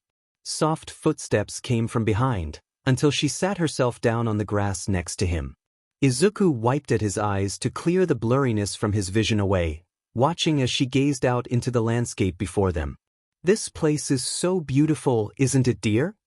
Inko whispered softly, her eyes glimmering with nostalgia. "It reminds me of that day we had a picnic on the beach. We had katsudon, and you collected a bunch of pretty seashells to give to All Might as a gift. Remember?" Unable to help it, Izuku gave a watery smile and a nod at that. It was a wonderful memory he cherished dearly, one that made him happy every time he thought about it. "Yeah," he responded softly, voice hoarse and soft. He drew his knees up close, wrapping his arms around them. "And you wore that same dress on that day." That comment earned a chuckle from her, and she reached over and began to run her fingers affectionately through his hair. The action caused Izuku to freeze. He released a shuddering breath, another tear slipping down his cheek. His mother's touch was so much more welcome than feeling Darwin's bony fingers scratching his scalp. Inko frowned then, her hand falling down from his hair to cup his cheek, brushing away his tears. "What's the matter, honey? Why are you crying?" Hallucinating or not, he caved, leaning into Inko and stifling a whimper in his throat. Words were failing him at the moment, and he knew that if he opened his mouth right now, he would just start sobbing. So he waited, a lull happening in their conversation while the two of them sat and listened to the waves crashing on the shore. "Where to even begin? I just don't know what to do anymore," Izuku whispered finally after several minutes of silence. He sniffled, wiping away at his eyes. "I know none of this is real. I know you aren't real, but God, I wish you were really here right now." He hiccuped, voice catching. Inko's hand rubbed his back, urging him to continue. "Part of me wants to wake up. Part of me wants to face what's reality now and deal with it. But I'm so scared." He pressed his hands to his eyes as a new onslaught of tears hit him, trembling. "I don't want to see what I've become. Darwin's turning me into a freaking monster and she's going to use me for who knows what." Izuku's hand raked up into his hair, gripping at it furiously, and what makes it worse is that she mentioned Dad's name, Mum. "I know Dad H had something to do with this and it's killing me. Most of all, I'm scared I won't ever be the same again." Not only did she say she was going to change me to look and have the abilities of a harpy eagle, but she said she's going to tweak my mind. He hiccuped again, more tears spilling down his cheeks. What if I really do become a monster because of that? Inko's mouth was pressed in a firm line, tears gathered in the corners of her eyes. Despite this, she looked determined, so very sure of herself and what she was about to say. "I may not be your real mom, but your mind created me here because you wanted to speak to me. You know the truth and know what I'm going to say." Her hands grasped at his shoulders. "You are only hiding here and running away because you are allowing fear to take over. And because of your fear, you've forgotten the most important thing. Despite everything that is going to change when you wake up, you will always be Midoriya Izuku. You will always be brave, kind, and care deeply for those around you. You will still have the brightest smile and the cutest face. You will always want to save people in reach and be the best hero alive." Her forehead came to rest against his, closing her eyes with a soft smile. "You will always be Midoriya Izuku." and no one can ever take that away from you.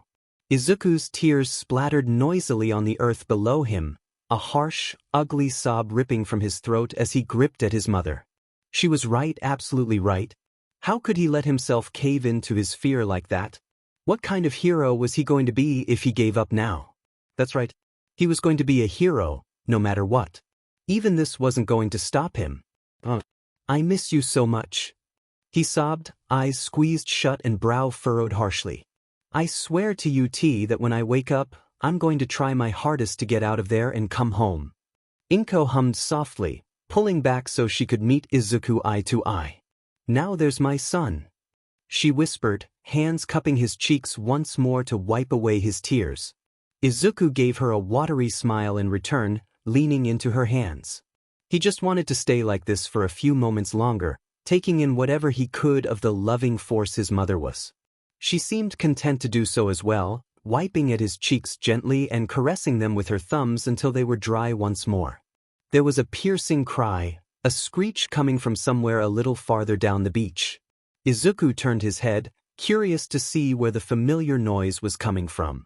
Sticking up from the sand was a rather large piece of driftwood, and standing upon it was none other than the harpy eagle. The majestic creature stared at him from afar, crest of feathers high upon its head and fluttering in the sea breeze. I think it's time for you to go, dear. Inko whispered from his side, causing him to turn back to her. She looked sad, yet determined, a small smile still upon her face. Whatever happens when you awaken, do not forget who you are. Izuku blinked. She was gone. Sniffling, the boy rose to his feet, dusting the sand away from his legs. They felt sore from misuse, reminding him of how long he'd idled here hiding away from his problems. That wasn't going to happen anymore. This time, he was going to face them and overcome them. And just like All Might, he would keep smiling. With newfound determination, Izuku made his way across the sand towards the harpy eagle. It didn't move from its spot, even as the boy approached him and came to a stop before it. The eagle merely continued to stare him down in rapt interest, as if prompting him to do something. I guess it's time now. Izuku whispered to the bird with a rueful smile, reaching out. Whether I like it or not, you are a part of me now. I will accept you, and I won't lose myself along the way. Carefully, Izuku began to pet the harpy eagle, running his fingers through the soft downy feathers around its head and crest. Surprisingly enough, the raptor didn't attack his hand viciously like it had attacked Darwin before. It merely clicked its beak a few times in contentment, bowing its head to him and allowing him to do so. The wind began to pick up, and the sunlight grew blinding around him. In a dark, secluded room within Darwin's lab, Izuku began to open his eyes. The first thing he noticed when he opened his eyes was how incredibly heavy his back now felt. It was like someone strapped a 20-pound backpack to him and left it there this entire time he was out. All of the muscles back there were screaming and straining in protest to this new, foreign weight. He blinked slowly, hazy remnants of his dreams fading from the forefront of his mind. A quick look around the room revealed to him that he was in some sort of cell in the lab, sealed in by a wall of iron bars. Not only did his back feel so weighed down, but there was an itch all over it, pulling at his skin tightly and making him feel uncomfortable. Grimacing, he reached a weak hand to his shoulder to itch. 3 things immediately caught his attention. 1 being that his hand was no longer a hand anymore. 2 being the feathers tickling against his fingers. 3 being he nearly speared himself with his fingers' claws. Izuku raised his hand to face level to examine it with wide eyes. While his hand still looked relatively hand-like and he still had 5 fingers, the skin was black and tough, much like on a bird's foot. The strange, black skin went midway down his forearm, turning into fluffy, dark feathers all over his elbow and bicep. Black, sharp talons took the place where his fingernails used to be, glinting in the artificial light of the room. The sight of his new, unfamiliar arm made panic claw its way up Izuku's throat. He still felt very out of it and kind of feverish, but the boy managed to wrench himself up into a sitting position. The heavy weight shifted on his back and twitched, seeming to move with his trapezius muscles. Whirling his head around, he found the source of the heaviness on his back. Amazement and horror filled him all at once. He had wings. gigantic, gray and black wings. A trembling noise of fright escaped his lips, jumping up in some disoriented, futile attempt to get away from his new body part. He immediately felt himself buckle down on unfamiliar feet, the muscles too strained to support him well. His eyes zeroed in now on the black feathers covering the back of his legs and over his knees, going down mid-calf until they once more turned into bird-like skin. Where there was once feet and 5 toes, stood gigantic, harpy-like feet. He had 3 frontal toes and 1 in the back, each of them adorning 5-inch-long, wicked black talons. He could already feel a panic attack coming on. Him now, breaths coming out in short bursts. Talons scrabbling against the cement floor, he managed to pick himself up again and hurry to the mirror embedded in the wall nearby. His heavy wings hung limp on his back, primary feathers dragging across the ground. The image in the mirror was him, but at the same time, it wasn't. While his face and chest were left alone, like Darwin promised, the rest of his body was completely foreign to him. From his arms and legs to the powerful wings now implanted on him, he was very much like the harpy eagle. Dark feathers that matched his wings completely covered his back, disappearing down under the back waistband of the gray boxers he was wearing. There were crests of dark feathers sprouting from behind his ears now, perked up and fanned out with the alarm that was currently coursing through him. Izuku staggered backwards, tears streaming down his face and hiccups leaving his lips. He fell back onto his bottom, clawed hands reaching up to grip at his hair instinctively. Those talons dug painfully into his scalp, and he released his hair immediately, whimpering at the pain. He could feel the blood beating up where they pierced the skin there. "I'm still me. I'm still me. I'm still me." He repeated the mantra of his mother's words over and over between quick breaths, trying to ground himself.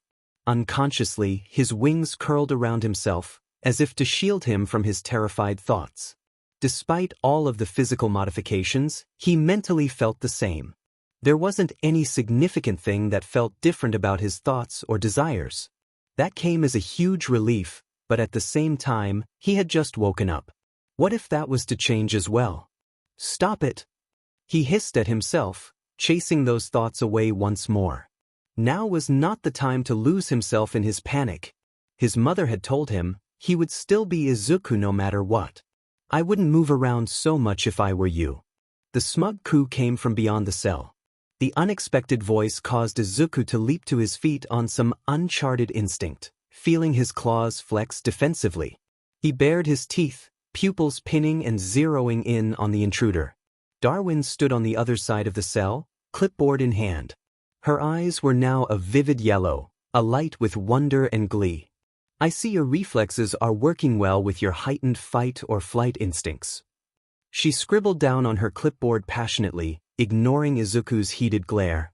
"I'm so happy to see you awake again, but you really should rest.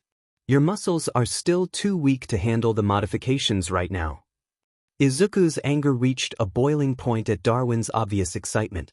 She was studying him like the lab rat he was, peering at him through the cage and scribbling away. He was suddenly overcome with the urge to lunge at her through the bars and sink his talons into his prey's flesh. Then he could. These sudden thoughts caught him off guard, and he immediately snapped out of it like he'd been slapped. His attack posture fell away as he stumbled back, all traces of anger draining with the color from his face. What the hell was he thinking? Panting, his confused and frightened gaze fell on Darwin again, who was merely grinning at him knowingly with that feral smile of hers. "Rest now. I'll be back later once you're properly recouped to group you up with the other experiments." Darwin tossed at him informatively, turning to walk away. She bounced as she walked, seemingly overcome with giddy glee. "I can't believe the experiments are finally finished." Izuku watched her go wordlessly, frozen in place. He wished he could have given her a proper lounge lashing, or even demanded answers. But he was still too afraid of his own thoughts he'd just had. Was he really still the same after all? Stumbling towards his bed, he lay back down on it and curled up in a ball, pressing his face into his feathery knees. His wings lay limp against the bed once more, crested feathers on his ears flattened in dismay. Once more, he took up on his mantra. "I'm still me. I'm still me. I'm still me." Inko could hardly keep herself still, her leg bouncing a mile a minute while she clutched a cup of tea between her jittery hands. Her gaze was locked upon the front door, swirling with a strange mix of anticipation and fear. Today was the day that Hisashi was coming home. For years, Inko looked forward to this day with such a powerful longing in her heart. There were many nights where she lay awake in her bed, gazing at the other side that was previously occupied by her husband and wondering if he was thinking of her too. There were plenty of days where she watched Izuku play or do his homework, and thought of how she wished her husband could be here to see how much he'd grown. This day was supposed to be a day of joy, of reunion. But due to current circumstances, all of that was squashed and shattered to pieces. It felt more like waiting for an important business meeting, or an intense interview. Her husband knew something about their son being missing, and she'd be mad if she let him come into their home and back into her arms if he was somehow involved. There was a soft knock on the door, signaling his arrival. Inko's fingers twitched and tightened around the cup momentarily. This was it. Steeling herself, the portly woman placed the cup down on the table, rising to her feet and making her way across the apartment floor. She noticed, as she opened the door, that it was ironically raining outside. Raining like it did the day he left. Hisashi stood there under the shelter of the front overhang, looking just as strikingly handsome as he always did. His hair was still the same, bushy mess of black hair, but sides and back had been shaved into an undercut look. Glasses were perched precariously over his nose, and there was that familiar, confident smile of his over his lips. It really made his freckles stand out over his face. "Inko, my love." Hisashi greeted her breathlessly, stepping forward and opening his arms wide to embrace her. "I missed you so much." Inko bit her lip, stomach curling in disgust. She could see now, close up, that his smile was more forced than confident. Like her husband was an open book. There was a definite fear in those brown eyes, and a tenseness about his posture, like a spring ready to snap away. She knew he going to try to avoid talking about it. Sidestepping away from the hug, Inko mustered all the strength she had in her to stare him in the eye. Hisashi looked surprised, even more nervous then. "Hisashi!" She greeted. Stiffly, forcing her voice not to waver. Her fingers curled into tight fists, deciding to cut to the case. "We need to talk." "Wait," Hisashi blurted, grabbing her wrist. "Can't I at least take you out to dinner and treat you before we talk about all this? I know I haven't been around in a while, and you must have been terribly lonely." "Hisashi!" Inko's uncharacteristically cold snap of his name shut him up quickly. Gaping, he watched as his normally timid, sweet wife stared at him fiery eyes. Twisting her wrist in his grasp, she grabbed onto him instead, dragging him towards the dining room table. "Now is not the time to relax. We need to talk about that voicemail you left me." Hisashi paled, unable to form any words in his mouth as he allowed her to lead him over to the table. As much as he had hoped to dance around the topic until later and at least comfort Inko a little, it didn't seem like his wife would give him the time of day to do so. She was ready to pry the answer right out of him. Right now. He suddenly didn't know if he could do this anymore. An ugly part of him demanded he put his foot down as the man of the house and run things his way, but he knew that would only escalate the situation further. After a stiff, awkward few minutes of the two settling down at the table and pouring out tea, Inko looked at him expectantly. The home was absurdly quieter than he could remember. The last time he was here, his 4-year-old chatterbox of a son was following him around like a shadow. It was a somber, sad reminder of all that had happened, and the guilt inside of him burned like poison. He stared for a moment at the steam rolling off the top of his cup, fingers curled around it tightly to hide their nervous trembling. He steadied himself, lifting his head once more to peer at Inko through his glasses. "Before I say anything, I want you to know that it was never my intention for things to work out this way. Never." Hisashi swallowed thickly against the sudden onslaught of guiltiness. "I truly, truly am sorry this happened, especially to our son, God." He lifted a shaking hand to his face, pressing it up under his glasses and against his face. Inko's lips trembled, already stricken with fear at Hisashi's reluctance to address the issue already. Obviously, whatever he had to say wasn't going to be pleasant.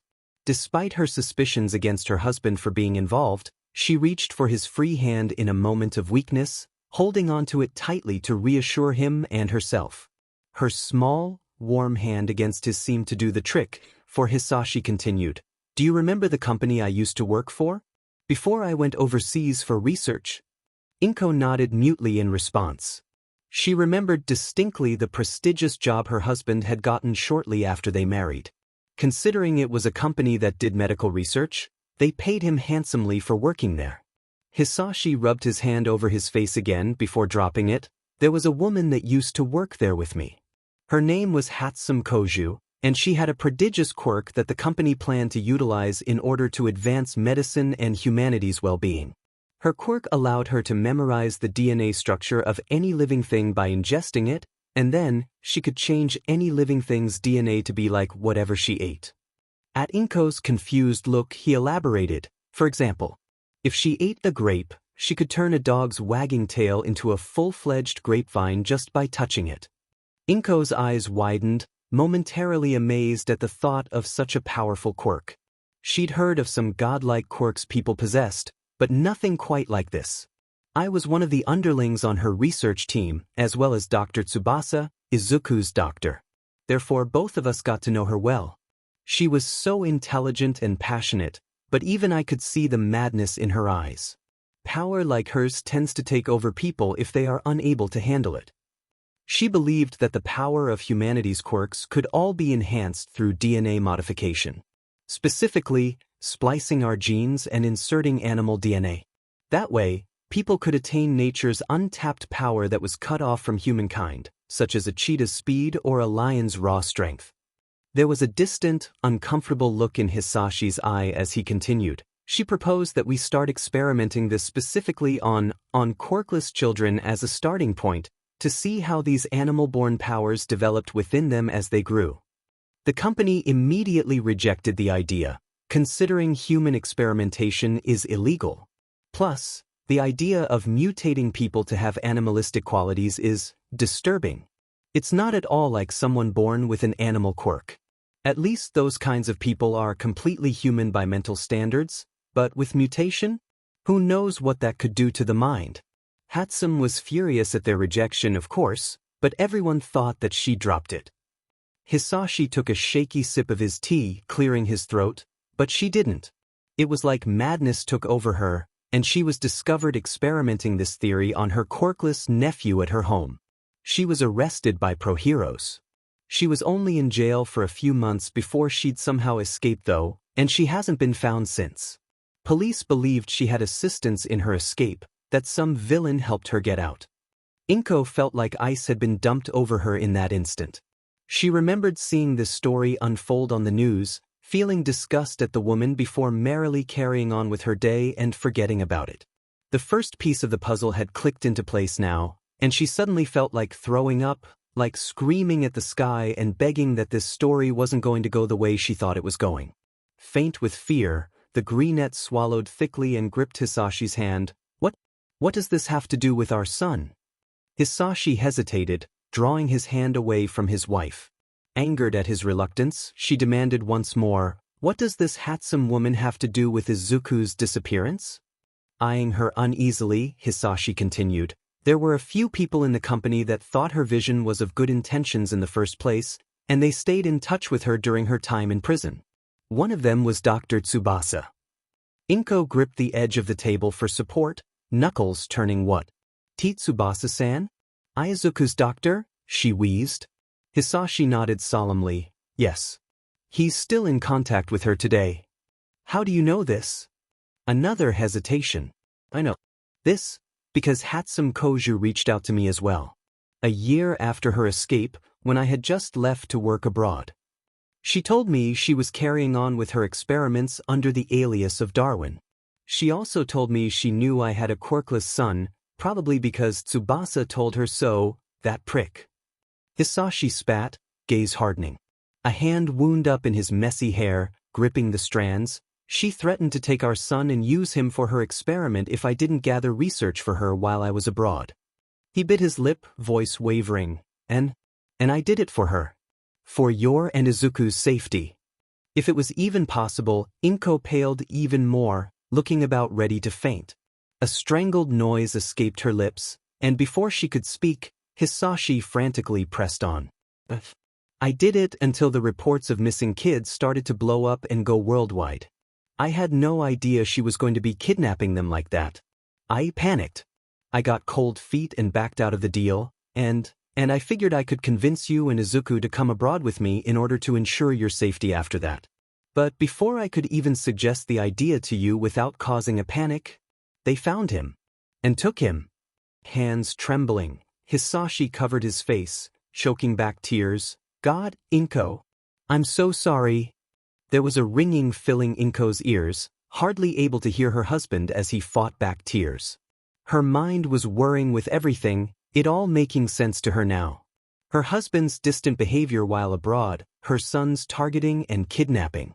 It was all a part of this grand scheme some insane woman had. A grand scheme to experiment on Quirkless people and turn them into powerful, animal mutants for who knows what purpose. A grand scheme that her son was now a part of. Her son was being experimented on.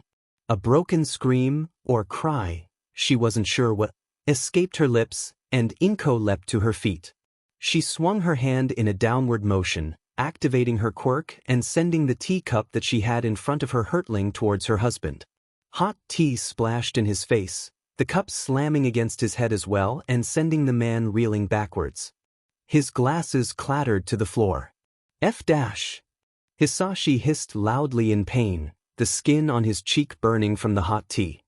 His gaze lifted to meet hers, squinting angrily through the tears. Inko. You. She snarled, tears of her own streaming down her cheeks. Beckoning her hand once more, a small picture frame flew into it from across the room, and she hurled that at him as well. You monster. You absolute monster. You betrayed us. I didn't betray you. Hisashi protested, voice laced with pain and anger. He raised an arm, trying to block her attack with the frame. I was only trying to protect you too, please. I had no other choice when she was threatening. No other choice? You could have called, told us to flee to where you were and be safe. You could have contacted the pros. Inko shrieked, her hands curling into fists and cutting crescents into her palms. The china in the cabinet nearby rattled warningly. There wouldn't have been enough time. Hisashi roared, advancing around the table towards his wife. Smoke curled from the corners of his lips, his own quirk threatening to spring forth in his anger. By the time you two would be packing her lackeys and whoever the hell she's working with out there would have been here to kill you and take Izuku. I was being watched over there too, you know. The man began to pace with great anxiety and boiling fury, short blasts of fire escaping his lips as he spoke. Don't even get me started on those pro-heroes. He spat. If they were told, they'd separate our family and arrest me. Who's going to provide for you and Izuku then, huh? I can't believe you, I can't believe you. Inko's furious shrieks dissolved into heartbroken sobs, her whole body trembling with the force of them. Her hands covered her face, hunching over. How could you do this to us? The tension seemed to crackle in the air between them, laced with mounting panic and spite towards each other. Never, in a million years would Inko have guessed her husband contributed to this monstrous cause. Even if he was being blackmailed, it was something she couldn't forgive. There were a few minutes that passed in pause of their argument. Hisashi continued to pace the apartment, huffing and puffing to calm himself down. Inko sobbed brokenly into her hands, overcome with grief at her husband's betrayal and fear for her son. She staggered sideways to the table, frantically searching for her phone. Let's just take a bit of a break to calm down and think this through. Hisashi mumbled, fumbling around in his pocket for his cigarettes. I'll step outside for a little bit, then we can come back and talk about what we need to do next. No talking to the pros or the police, it's too risky. Perhaps I can talk to Tsubasa and... He cut off as he watched Inko, noticing that her phone was in her hand. What are you doing? He growled, eyes narrowing. Inko kept her back to him, unresponsive. She seemed to be whispering. Suspicious now, the man advanced towards her once more. Inko. He snapped her name again demandingly. Finally, his wife turned to face him. Despite the tears in her eyes, her face was hardened with resolute bitterness and determination. We aren't going to sneak around with this. she hissed, lifting her phone to show him, "We're going to get the help we need." Hisashi's wide eyes roved over the phone screen pushed up into his face. There was a 40-minute phone call currently running on it for someone named Yagi Tashinori. He realized now that she'd had this phone call running the whole time they had been speaking, most likely hiding her phone in her lap under the table. "You." Hisashi seethed, smoke curling from his mouth. Inko took many steps back, but Hisashi quickly followed, snatching her wrist in a painfully tight grip. His brown eyes had a wild, frightening look of fury in them. "This was supposed to be a private conversation, dear." "Yagi-san." Inko shrieked as loud as she could, trying to wrench her wrist free from him. "Yagi-san, send someone to Ah." After snatching her phone from her, Hisashi had shoved her to the ground. The man inhaled sharply, releasing a roar of flames from his mouth and incinerating Inko's phone in his hand. The bits crackled and fell to the ground from his scorched palms. "I'm not taking any more of this sheet from you on this, Inko. You know nothing of what can happen, and I'm trying to protect you." Hisashi snarled, looming over his fallen wife. "It's time I put my foot down and reclaim my place in this house. We will leave immediately and find a hotel before any of those assholes show up. Then we will figure this out." Hisashi grabbed Inko's arm and started to drag her to get up, despite her screaming, indignant protests. He didn't get the chance to yank her up further, though. For the front door slammed open with a deafening boom, flying off its hinges and nearly embedding itself into the wall behind it. Hisashi whirled around, smoke already gathering in his mouth in preparation to spew fire at the intruder. His face quickly turned white, however, when he realized exactly who was standing there. All Might's face was devoid of its usual, brilliant smile. Instead, his teeth were bared in outrage at the man before him. His blue eyes blazed in the darkness of their doorway, directly at the guilty man before him. Hisashi froze with fear, deaf to Inko's relieved sobbing on the ground. His eyes were fixed on the powerful hero now advancing towards him. Once All Might came to a stop right in front of them, he loomed over Hisashi with all the dominating authority he could muster. "Midoriya Hisashi," he greeted, voice low with warning, "I suggest you unhand your wife now." Inko watched with a surprisingly detached look as Hisashi was hauled away in HNTFFS. The tear tracks were drying on her face now, making the skin feel itchy and uncomfortable. She wanted to scream, cry, and throw up all at the same time. And yet, she couldn't even bring herself to lift her arms right now, the shock of it all leaving her feeling completely numb all over. For the second time this year, her living room was swarmed with police.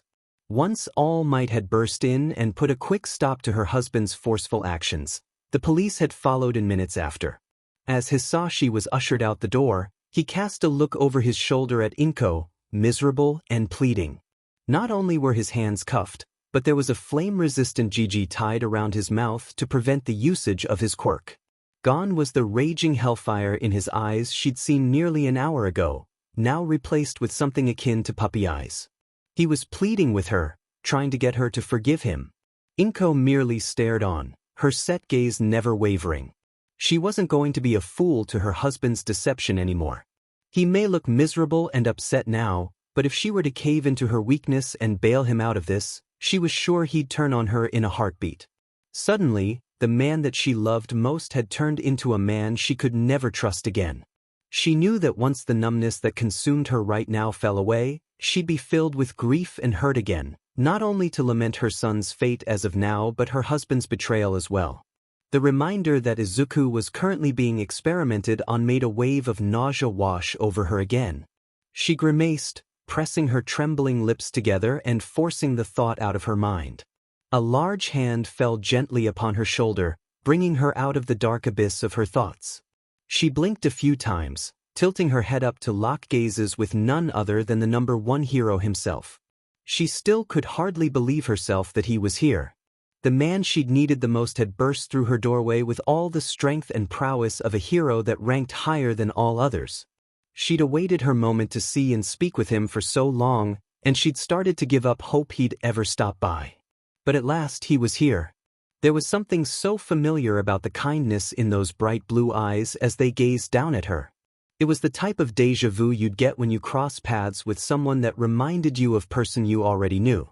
It filled her with a reassuring warmth, took away some of the numbness that clawed at her soul. She couldn't help but stare in awe at him for a few long moments. "Midoriya-san, I am thankful you are unharmed. I'm sorry I wasn't able to get here sooner." The man spoke in low timbres, obviously intent for her to only hear these words and not the nearby police. His voice, though reassuring, shook with underlying frustration and sorrow. Once more, that sense of familiarity washed over her at the empathy he so obviously had. He seemed so visibly upset. Had Yagi told him what happened on the phone so quickly? "I'm just so glad you're here at all," Inko whispered, slowly lowering her head to break eye contact.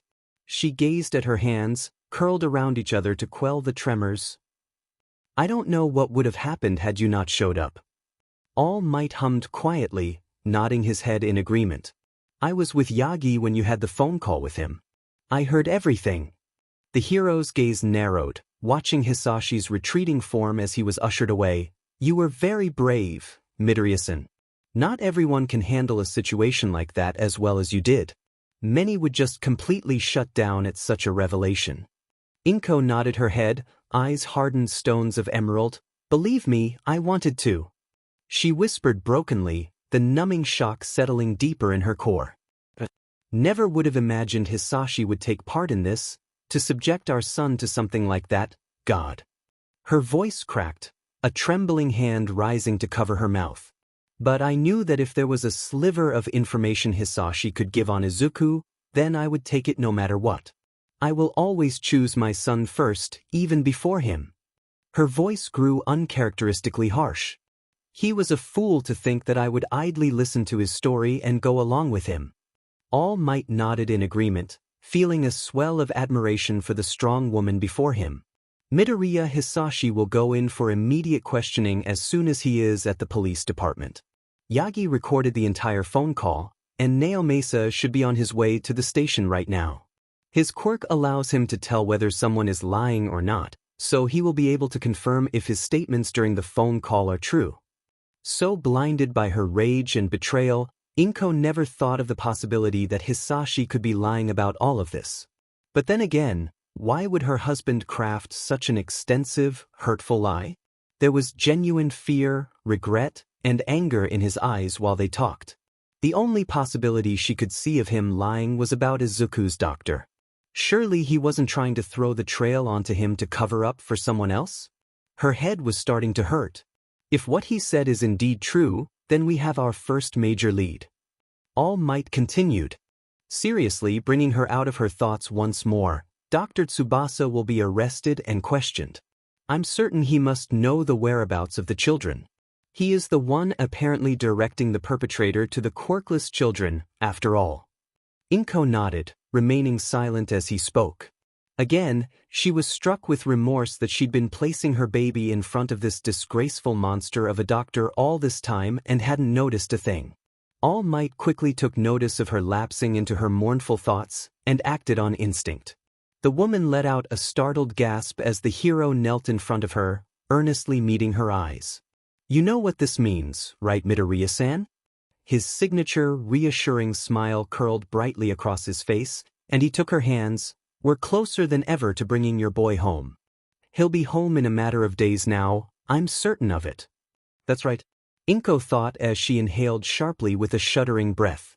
It was as if his words were breathing the life right back into her. Names were dropped, exposed by her husband. All they had to do was find them and get the answers and location they needed. Tears were now streaming fast down her cheeks, and the portly woman curled into herself, dissolving into relieved sobs. After months of agonizing torture, wondering if they'd ever find her son again, they were finally getting somewhere. Even if she was losing her husband in the process, there was still a light at the end of the tunnel. One that led to her boy returning to her arms, and to the safety of their home. All Might stood, watching for a few moments before patting the mother's back comfortingly. Usually, he was awkward with such actions, but he felt he'd bonded quite a bit with this woman over the past few months, mostly as Yagi. Although no one could tell on the outside, he was fighting back tears of relief himself, ones he was sure to shed when back in his home and in his normal, thin form. Izuku was going to be home soon, now that there was hope in finding him. Like clockwork, Katsuki shrugged his school bag up onto his shoulder and sauntered on down the steps of the school, on his way to the cafe. He could hear those two extras he usually kept around him calling for him angrily, but he promptly ignored them. There were more important matters at hand that didn't include those blockheads. It was starting to get rather chilly and blustery outside, autumn having finally settled into Mizutofu. Leaves skittered across the concrete pavement, dancing along his shoes as he stomped on by. People were bundling up, hurrying in and out of stores, blissfully unaware of the situation at hand. Pretty soon, he and his classmates were going to start applying for different high schools and preparing for the entrance exams.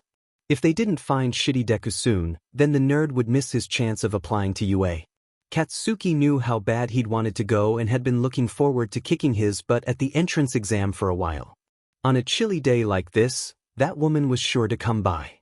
He'd gone to the cafe more times than he'd like to admit in these past months, but he felt like he was really onto something with this shady, pink-haired chick.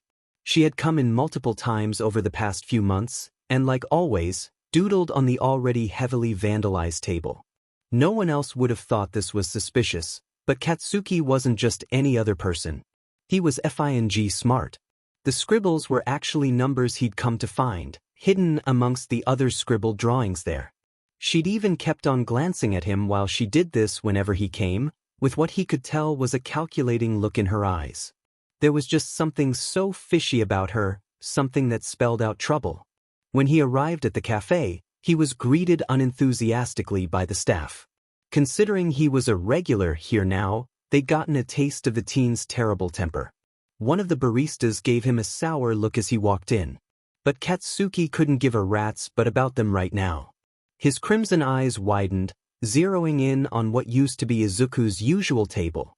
The pink-haired woman was already sitting there, sipping her coffee and twirling a pen in her hand.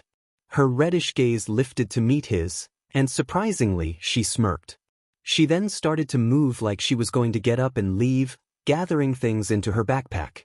Scowling, Katsuki stormed across the cafe towards her before she could move a single step, shoving his backpack into the adjoining booth to hers.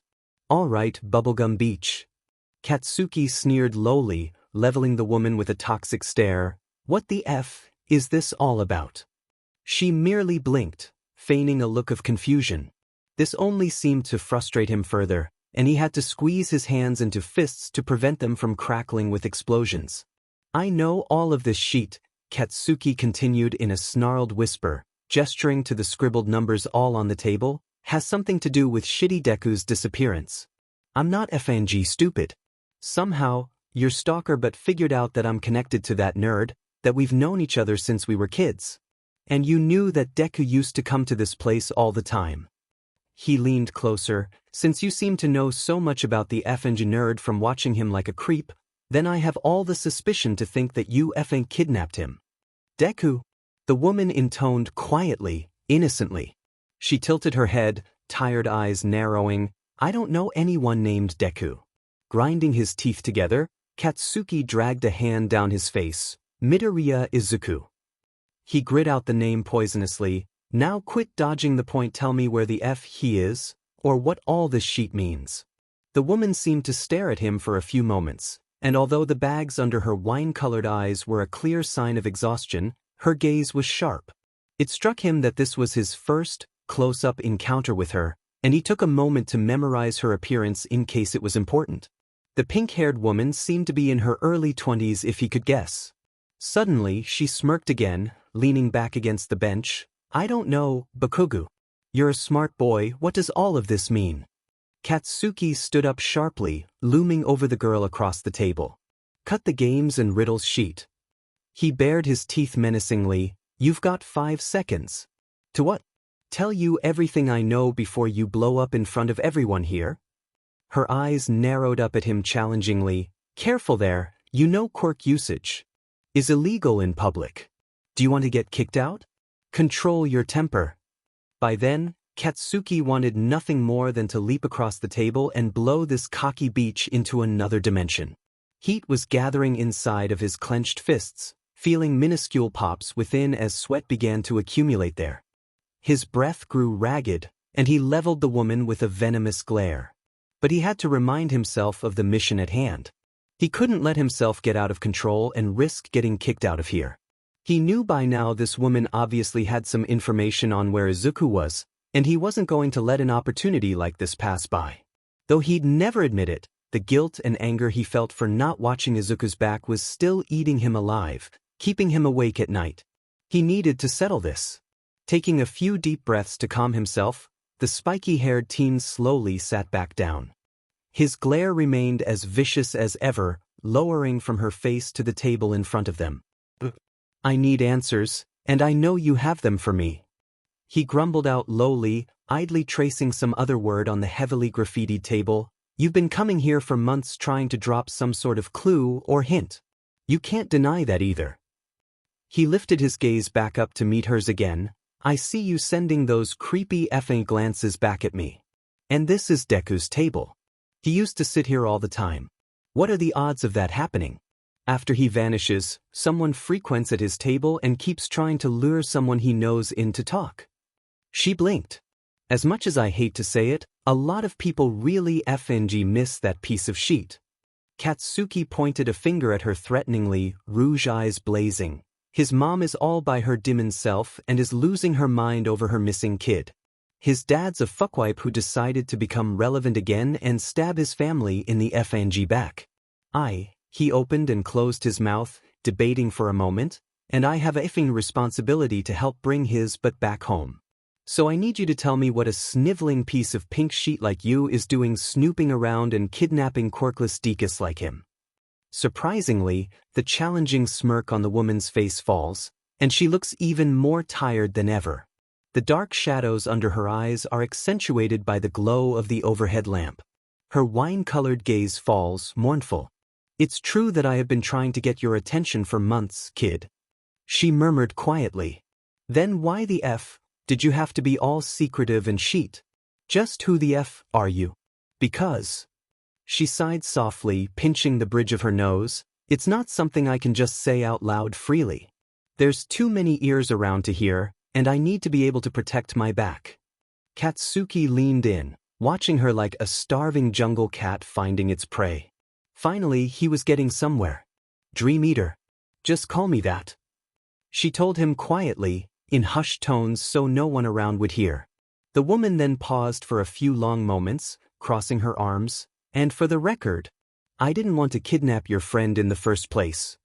For some reason, a pained look crossed her face. She shook her head, bringing a hand up to rub her tired eyes. "It's a lot to explain, and I'm not sure you care to hear the story of it all. But this," Dream Eater gestured to the table, "is your clue. That is all I can really say on the matter. This will help you find him." Katsuki lowered his gaze to the table again, focusing on the supposed clue.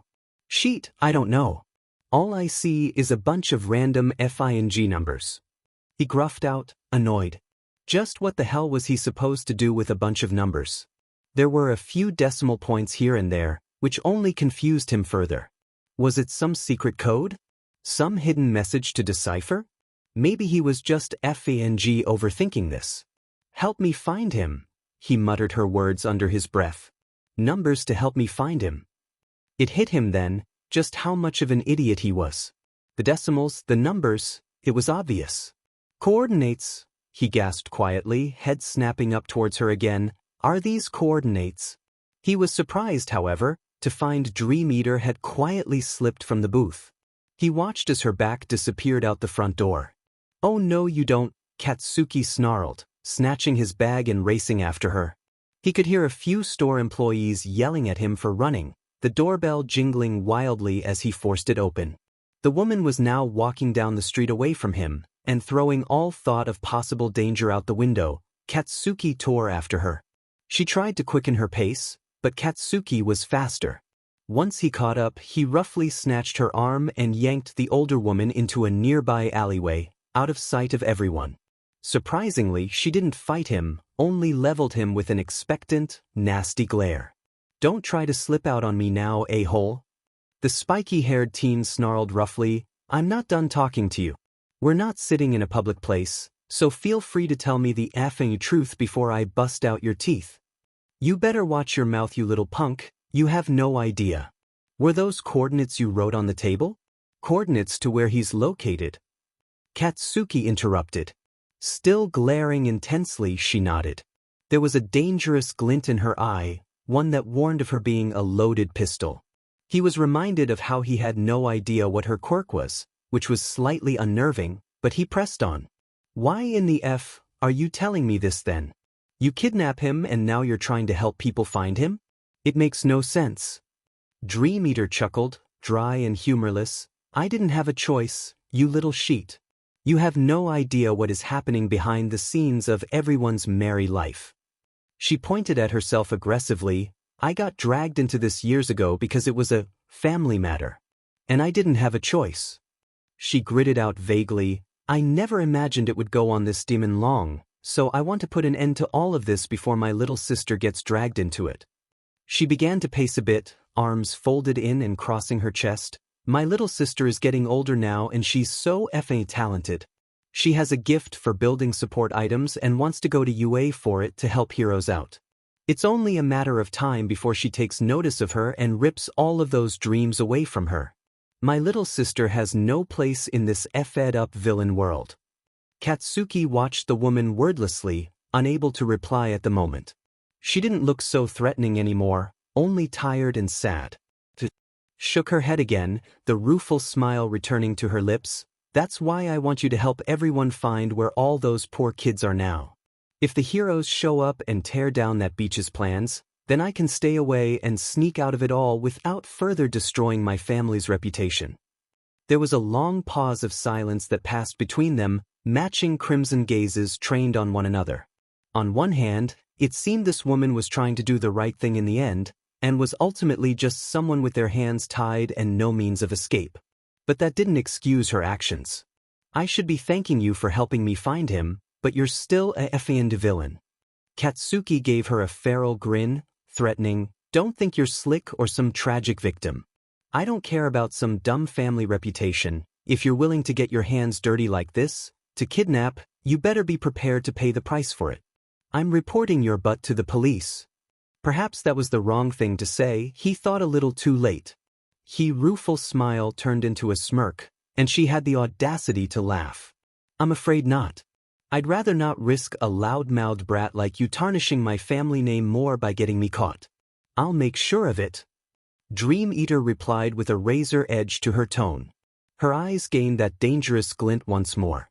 You see, it's very important to me that the innocent members of my family get off the hook after all of this is over. It's bad enough that my auntie is causing all of this, but if everyone found out I was involved as well, they'd be ruined. He blinked.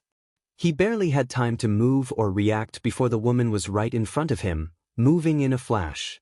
Katsuki raised his hands, palms crackling in preparation to blast the woman away. But she was unfortunately too quick, and delivered a swift, harsh blow of her fist to the sensitive pressure point behind his ear. Eyes and mouth wide open, Katsuki could only stagger sideways for a moment before his world began to swim to black. He crumpled to the ground, passed out. Dream Eater loomed over him, face stony. She waited a few moments to make sure he was out cold, before her wine-colored gaze suddenly began to glow a luminous blood red. Get up. Katsuki twitched, and he sluggishly began to rise to his feet. His posture was all wrong, standing like a loosely strung marionette.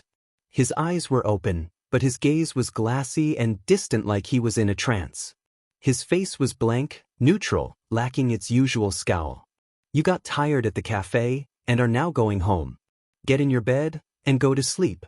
When you wake up tomorrow morning, you'll suddenly remember the numbers you so happened to stumble across in the cafe in the booth, and report it to the police. She tilted her head. They look like coordinates to you. Perhaps it was Izuku who wrote those numbers there, and long ago he had been trying to find his fellow Quirkless children. Perhaps he dug a little too deep, and someone had to kidnap him not only to cover their tracks, but include them in their plans as well.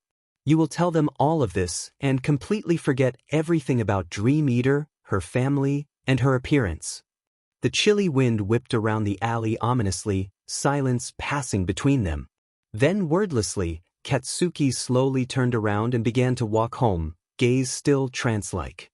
Dream Eater grinned to herself, watching the unpleasant boy disappear around the corner of the alley. She turned on her heel, merrily making her way home now as well. Hopefully, this would all come to an end soon. "Don't you worry, May," she whispered under her breath, tilting her head back to look at the sunset sky overhead. "I won't let Auntie steal your dreams like she stole mine." Izuku watched dazedly from his bedside as a moth frantically circled the industrial lights of his prison. Heavy cuffs currently encircled his hands entirely, rubbing uncomfortably against the tough skin there and the clawed fingertips. On his bird-like feet, a weird putty-like substance covered each deadly talon, preventing them from the possibility of piercing anything or anyone. Dark circles ringed under his eyes, and the boy's body wanted nothing more than to curl up on the bed beneath him and sleep away this living nightmare. The shock of discovering the new changes to his body was beginning to wear off, and he had found himself from time to time in crying fits, or shaking from head to toe. It was all a lot to get used to say the least. He sighed heavily, shifting uneasily on his bed again. Since waking up a few days ago, he'd exhausted himself trying to get used to the new changes in his body. Walking around was still a bit of a challenge, even if he was getting a little used to it. But the muscles in his legs and feet were still weak, the unfamiliar ligaments tugging and pulling against equally unfamiliar bone structures. Not to mention, there was a new 15-pound weight permanently strapped to his back that knocked him off balance. The feathers in his wings and on his body itched if the quills were out of place, and he couldn't particularly fix them without tearing up the skin on his arms with the claws he had as fingernails.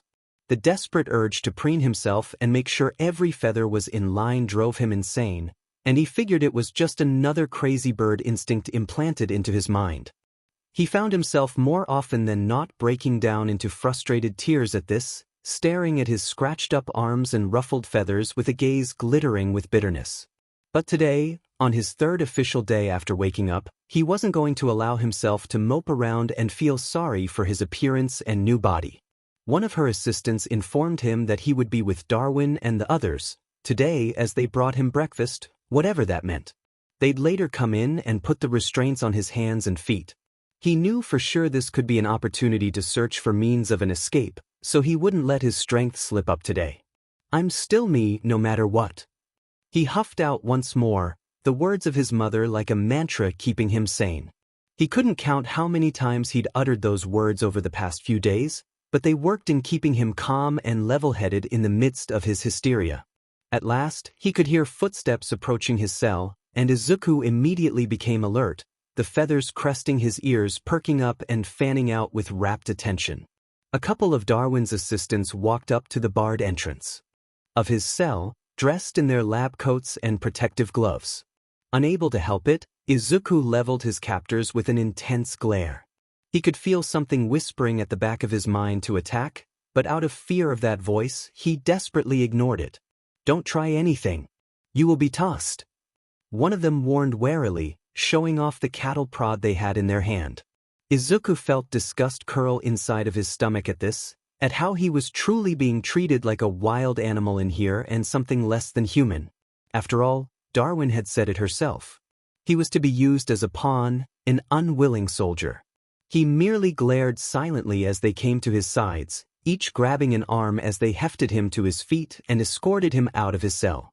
His legs shook with the strain of walking, but the green-haired boy persevered through it, tucking his wings tighter against his back to maintain balance. It was good practice to get used to the changes and strengthen the muscles in his legs. Izuku took a moment to observe his surroundings keenly as he walked. With these new changes, he'd quickly realized in these few days that his eyesight seemed sharper. He could read exit signs way far away from where he was, as well as the tiny print labeled on posters on the wall.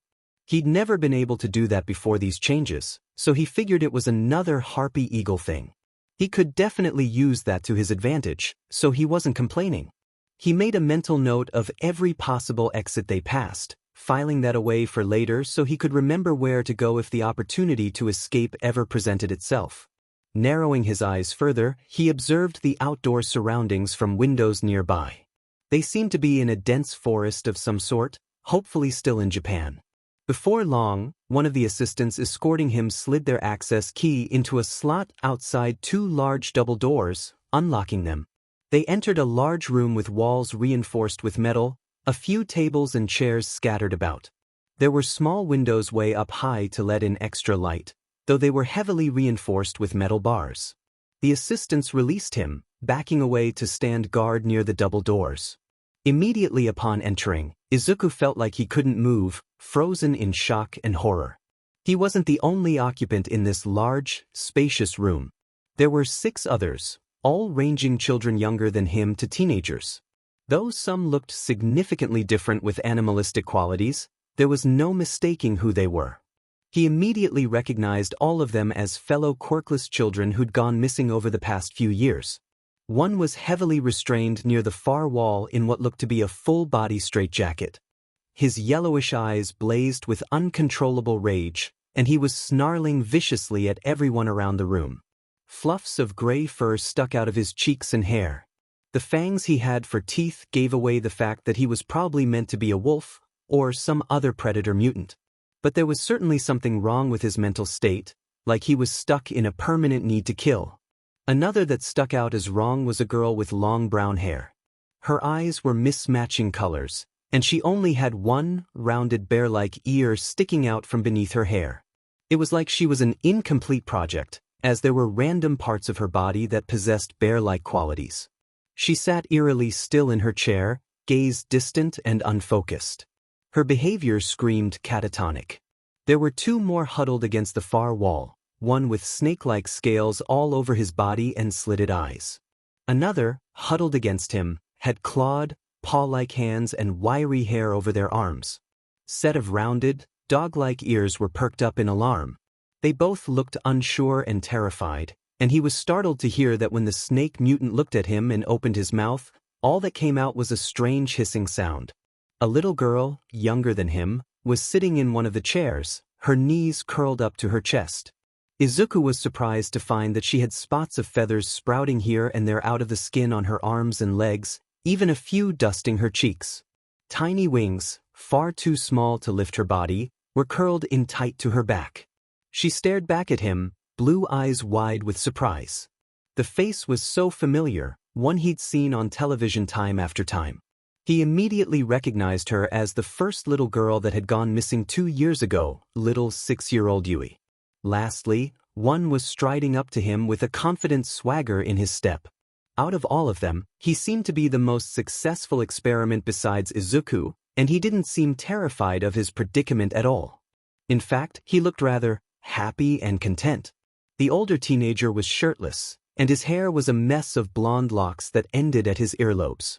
The skin of his arms started to develop the pattern of a jaguar's signature spots at the shoulder, looking almost like tattoos. The skin gave way to sleek fur at his forearms, and although his hands retained their normal shape and size, wicked, retractable claws replaced his nails at the fingertips. The same spotted pattern and retractable claws appeared on his legs and feet, though his feet looked slightly larger than normal.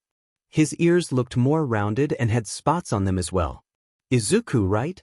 The older teen addressed him once he'd approached, his green, slit-pupil eyes narrowing at him. A smirk tugged at his lips, and a long, spotted tail made its appearance from behind his back, lashing slightly. Although this teen was a fellow captive like him, Izuku found he immediately distrusted him. The contentedness the others seemed to have for this situation unnerved him, and he couldn't help but see him as a threat rather than an ally. He took a step back, eyes narrowed questioningly. The boy only smirked more at him, chuckling wryly, "Come on now, don't be so unfriendly. I have a feeling we're going to get to be good friends here pretty soon, yeah?" He approached once more, slinging his arm over Izuku's shoulder, causing the green-haired boy to immediately tense up.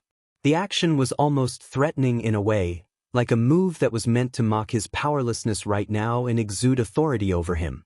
He didn't like this guy at all. Was he really on Darwin's side with all of this, even after getting kidnapped and experimented on? How was it even possible for someone to feel that way? "Let's go, little bro, Darwin is waiting for us." The teen chuckled, forcing Izuku. Walk with him in this uncomfortable manner. She's got a lot in store for us and a lot to tell you, so we'd better not keep her waiting. He winked at him. Stealing his breath, Izuku forced his legs to move with the other, preparing for the worst. As his parents' car rolled up the rocky path towards their cottage, Dark Shadow started getting finicky once more, poking his head out of his chest and growling. The whole time his family had been on vacation here a few months ago, Tokoyami Fumicage's spectral companion had been restless in the most unusual way. Dark Shadow kept on insisting that something wasn't right about the woods and got increasingly more fussy towards the end of their stay. At first, Fumicage had been heavily annoyed with his antics. But as the days wore on, he too started to become more unsettled by his behavior. Both he and the manifestation of his quirk were no stranger to dark and creepy things, which made it all the more strange that Dark Shadow was afraid of something out there. Something unnatural, he had told him once before. He had the inclination to believe that spectral, supernatural beings like Dark Shadow were more akin to any strange phenomenon happening in the world, like a sixth sense of sorts. So he knew without a doubt after the first few nights of this happening that something was actually very, very wrong here. The thought had been consuming his mind ever since they left, piquing his curiosity. He wanted to know why, and what it was all about if it was bad enough to affect Dark Shadow. It was now autumn, and the sunset sky overhead cast the canopy of the trees in a golden hue, illuminating all of the colorful leaves that were ripe to fall to the ground. Although school had started up again, his parents had decided they'd return to the cottage for the weekend, considering they'd left a few important items there the last time they stayed and needed to retrieve them. This was his prime chance to investigate further. As his parents exited the car and walked inside, Fumicage carefully stepped out to follow them, hands shoved into the pockets of his black hoodie. The chilly wind bit at his neck, ruffling the feathers atop his head. He clicked his teeth in annoyance, pulling up the hoodie over his head. As he approached the steps of the cottage, Dark Shadow suddenly shot out of his chest, pointed like an alert hound out into the woods.